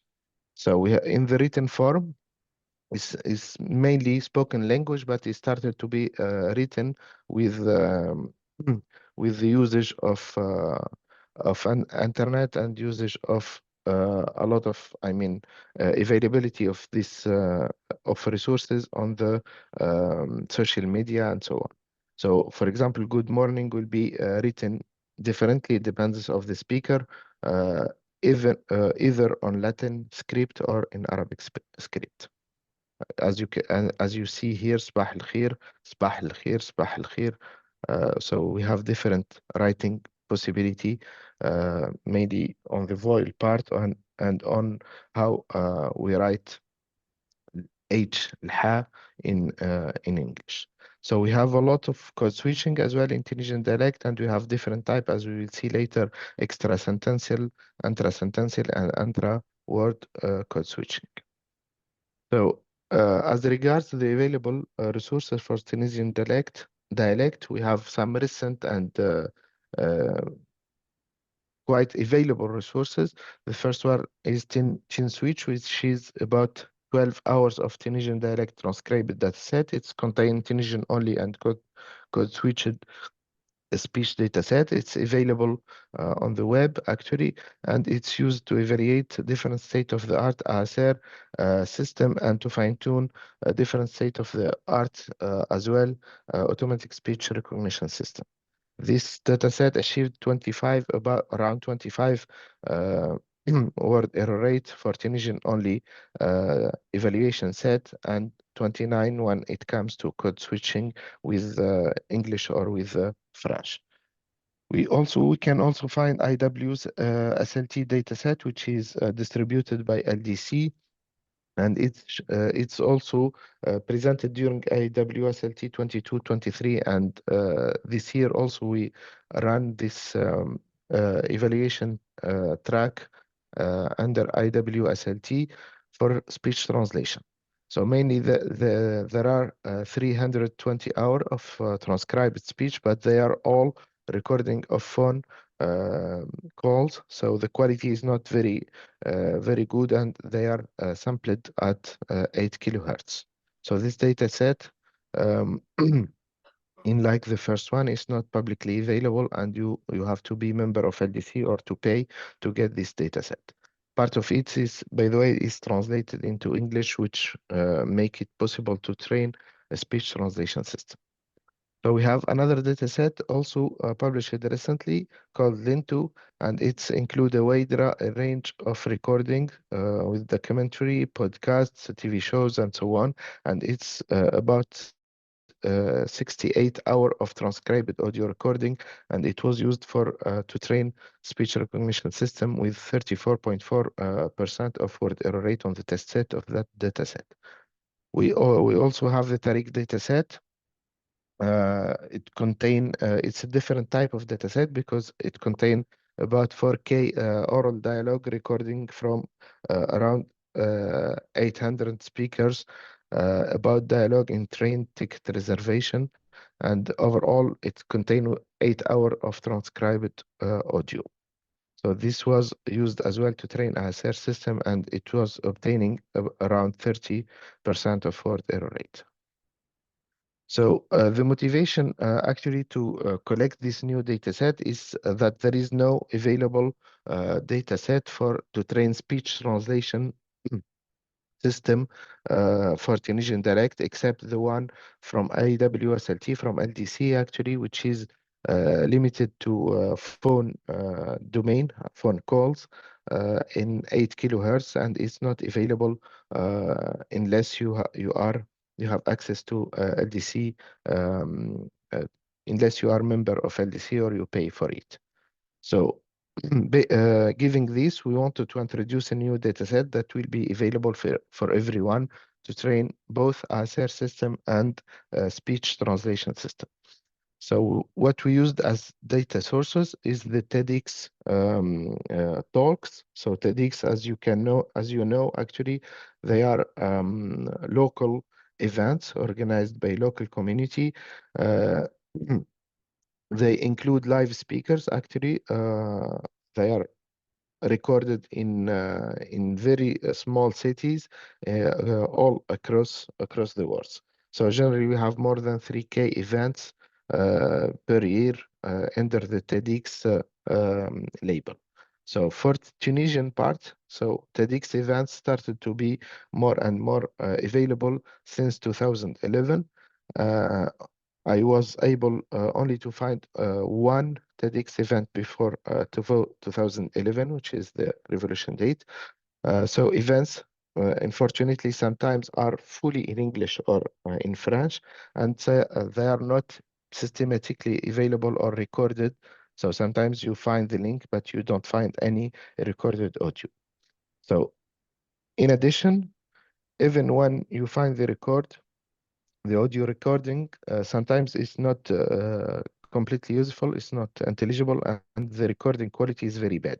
And in addition, I was struggling to find some of them because they are not published in one platform, so you have to go through YouTube, Facebook, LinkedIn, and so on to find the audio files. So all in all, I was able to collect actually 108 TEDx talks. It represents 38 different events from 11 different cities. They are a code mixing or switching between mainly Tunisian, but also French and English languages, and they range from 2010 to 2023.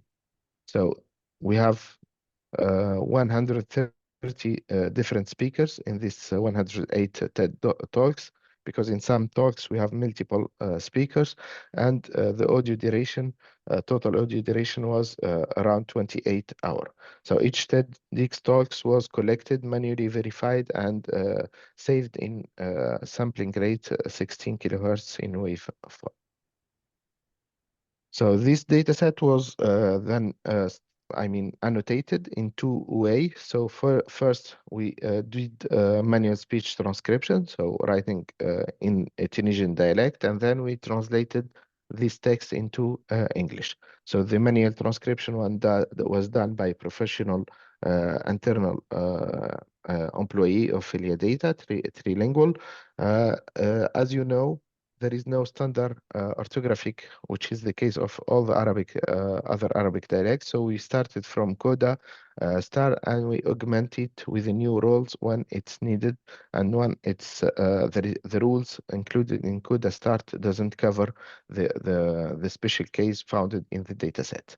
We followed a two-stage transcription process. The first one is to segment the audio and get a first transcription, and then another validation stage to correct some inattention errors and non-compliance with the guidelines. So once it's transcribed, the text is given to an English linguistic expert, native speaker of Tunisian dialect, and we followed the LDC Arabic to English translation guideline with a possibility to go back to the audio file if needed, if there is a very ambiguity or a big ambiguity in the translation. So the annotators was allowed to go back to the audio file to hear and to give a correct translation, English translation. So on the right side, you can see the table that describe a little bit the corpus. So we out of the 28 hour, we was able to create to annotate 25 hour of speech. So 28 hour of audio gives 25 hours of speech. Regarding the gender distribution, we have 18 hours of speech for male and 7 hours for female, and it's about a total words. The total number of source words is around 321K, and which represent about 31K different words in the vocabulary of the Tunisian part, and 20 or 21,000 different words in the English side. But I'm sorry, but you have 4 minutes left. Okay. So here there is some statistic and example from the code switching in the Tunisian corpus. So we splitted this data set into train, validation, and set. We kept different speakers in validation and test sets, as you can see in this table, and we did some experiments with this TEDxTN corpus. We mainly used different architectures, so based on Whisper, Wave 2, Vec 2, .0 MMS and XLSR architecture and Wave 2 Vec BERT architecture. The first one was Whisper was used for ASR and speech translation. The two Wave 2 Vec 2 and Wave 2 Vec BERT was used only for speech recognition. So regarding the experiments, we run zero-shot experiments and fine-tuning on the training set of TEDxTN. As you can see, all the Whisper models actually one used for fine-tuning as zero-shot, was fail. We didn't use the other one for zero-shot because they are encoder only, so they don't have any decoder. And then the 21 around 21 word error rate with Wave 2 Vec BERT 2.0. So regarding speech translation, directly to English translation, we evaluated zero-shot system as well, only Whisper, for the same reasons. And the blue score here, higher is better. It was around 14 blue, a score with one reference, and one we fine-tune with TEDxTN. We reached 25, blue point, almost we double the blue score. So we did some evaluation, qualitative analysis, and we saw that the system, the best system was giving a higher word error rate for mixed and Tunisian only segments. Here we have some examples. The reference is تحت من circulation ولا تمورها واضحة, which was transcribed. تحت من circulation is written in Latin characters, so we saw a lot of error like this when the system mix writing foreign words either in Arabic script or in Latin scripts. So to conclude, we proposed this new data set, which is the first Tunisian Arabic to English code switching speech translation annotated with transcription and speech and translation into English. It's about 5 hours of TEDx talks. It will be available for research to train different and to evaluate their system. We trained a strong baseline system on this. We reached 21 word error rate and 25 blue score on TEDxTN test set, and the data annotation, the guidelines will be available soon. Actually, with the speech brain, we used speech brain to train all our systems, and we will distribute the training recipe as well. So here is the link to the data set. Thank you. Thank you so much, Fatih. I don't think we're going to have time for questions because we're like running tight on schedule. So thank you very much. If anybody has any question, please email Fatih offline. Yeah, sure. Please contact me. Yeah. Sorry about the voice. It's 4 EM here or 5 EM here. Yeah. So it's great. Thank you. Thank you. Right. So on to the next presentation. We have Octopus towards building the Arabic speech LLM suite. So, hello everyone and good afternoon. I am Sarah Thibeti. I'm from Humain, Riyadh, Saudi Arabia, and I'm working as a principal AI engineer there. So today I will present our work, Octopus, toward building the Arabic speech LLM suite. It's have been done by me and all of those great authors that work under speech team, or as we call ourselves, Sautek team there. So Arabic speech processing still faces very significant gap. Unlike English or Mandarin, Arabic suffer from rich morphology and a variant of dialect and also a lack of large dataset alignment. So current large speech LLMs have address a very significant effort into general speech understanding. But unfortunately, I believe most of you know or heard about Gamma, Audio Flamingo, or Audio Chat Llama, yet none of them handle Arabic dialect or code switching effectively. So here we want to address this gap. Just a second. Yes. By introducing our model, Octopus. It's an efficient and Arabic-centric speech LLM that can generalize across dialects and also handle bilingual Arabic-English speech. And also the main goal for us is we want to use it or remain enough for like real deployment. So let me introduce the architecture.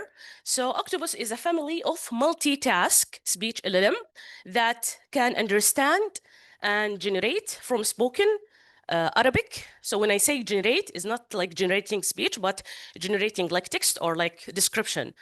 And as you can see here, it describes strong encoders. So we use the Whisper plus beat encoder. And the Whisper here basically is to capture the semantic content of the speech, and the beat to capture fine acoustic detail. And then we connect them to an LLM. In our case, we tried Allam and DeepSeek and also Llama. And I will go into detail what's the number of parameter and so on. And as you can see also here, with those like fire, only the Q-former and the projection layer and a small set of the LLM by utilizing LoRa adapter are trainable. Everything else is frozen.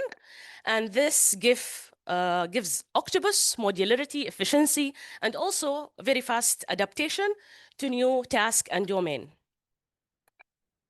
So we built several variants of Octopus. We start first by training our Octopus to an Arabic ASR, in which we call the model our Octopus. And then we added the bilinguality, the English data. So we have the bilingual Octopus with the language-specific token.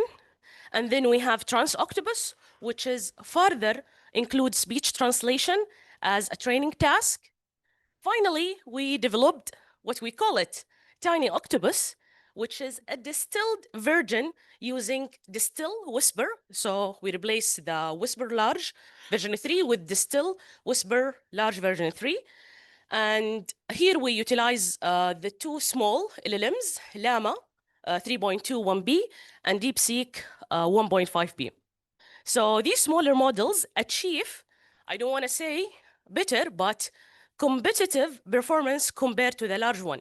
So in the large model, or in the Octopus, we use Allam 13b. And you may ask me why we didn't use the recent one, 34, because it's recent and we started this like a few months ago. But of course, we will be happy to try the new one. So to make the model robust, we gathered a wide mixture of public and also in-house datasets. This include Qasr, which is more than 20K hour, and in-house we have 13K hour of Arabic ASR data. For the English, we use LibreSpeech and Tidalium. And for the dialect identification, we used ADI 17 datasets that cover 17 different dialects. And additionally, for the code switching, we generate synthetic sentences using GPT-4o that include like code switch Arabic English, and then we synthesize it using our internal TTS system. Additionally, we included for testing long form audio, which basically contain, or I would say the duration for those audios from 8 to 10 minutes, just like to test the contents, if Octopus being able to handle them. So the training follow a progressive multitask setup. So we started first with only trained on Arabic ASR by utilizing those Arabic data, the in-house and the Qasr. And then we added the multilinguality to it by introducing the language token. And as we all know, those like multitask training suffer from catastrophic forgetting. When you, for example, train it on Arabic, and as you can see the results, it forgets the other languages. Although we have Whisper that have been trained on multiple languages, including the English and also the different LLMs. But this is a common problem. In our, I would say, simple architecture, we try to mitigate it by adding those language-related tokens. So let's have a look into the results. Yes, maybe this. So when we train only on the Arabic ASR, the Arabic Octopus model basically achieve a word error rate of about 16.5 on MGB, 2 benchmark. And by adding the English data with bilingual Octopus, it like reduced to 15.2. And adding the translation supervision with Trans-Octopus model, it even improved on the Arabic speech. And that shows like how the knowledge have been bridged from one language to another. And also what I want to highlight, basically, when we look to the numbers, also when we like added more tasks, so when we start by ASR and then followed by the translation, even the ASR itself, it gets better. So just to use the time effectively, here I wanted we wanted to ask ourselves, like, what would happen if we use like smaller model, smaller Whisper, smaller LLM? Would it also perform well or not? So this is, in order to test this, we built, as I mentioned, Tiny Octopus using the Still Whisper and smaller LLM. And out of the box, they performed moderately well. But after even fine-tuning it using our synthetic code switching data, it even get improved. Especially like when we have mixed speech. So here for the code switching, we tried it on Esqua dataset and Mixat.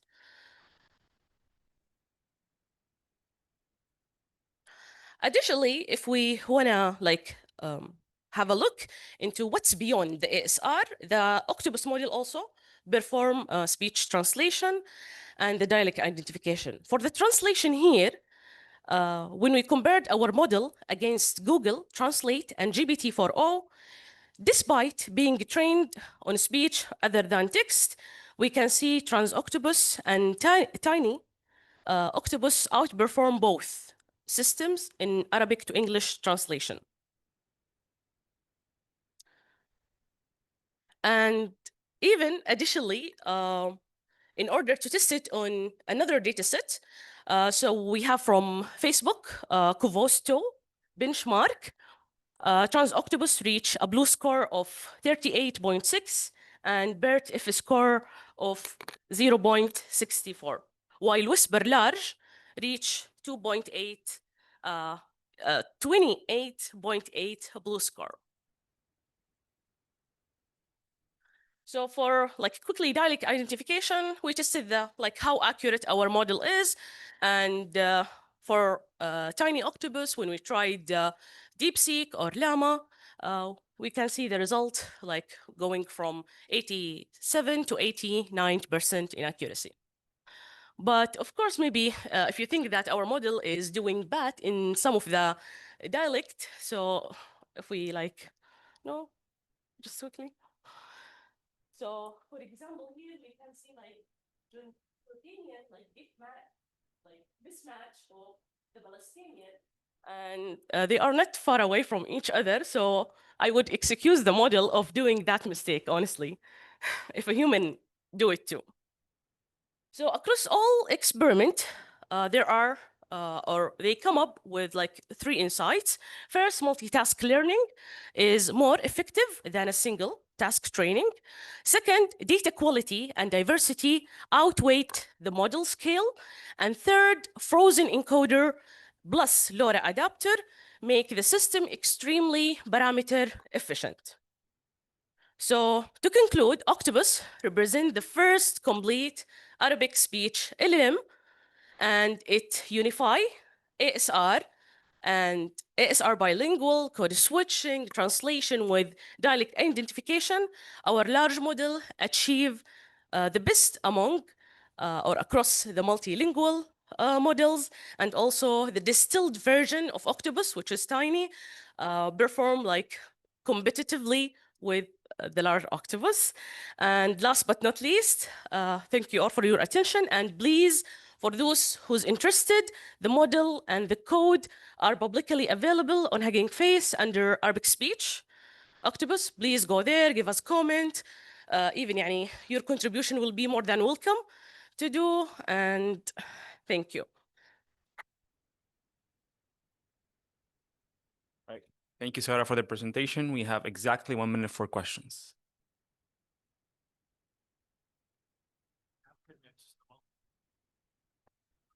Hugging Face. Yeah. Any other comment? And the data is available too, right? What? The data is available with the model? So the data already is public, قصر and so on, but the in-house, we cannot, put it. But other than that, all is public. Yeah. Can we upload, let's say, 1 hour of speech and get the transcription? And this can be in MSA or any other dialect, or you have short ASR, like maximum of 1 minute or something like this? So the long input. Yeah.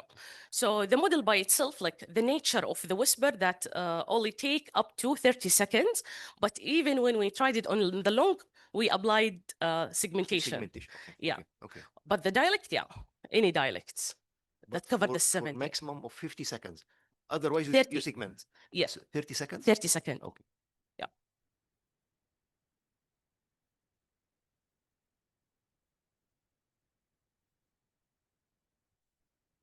Right.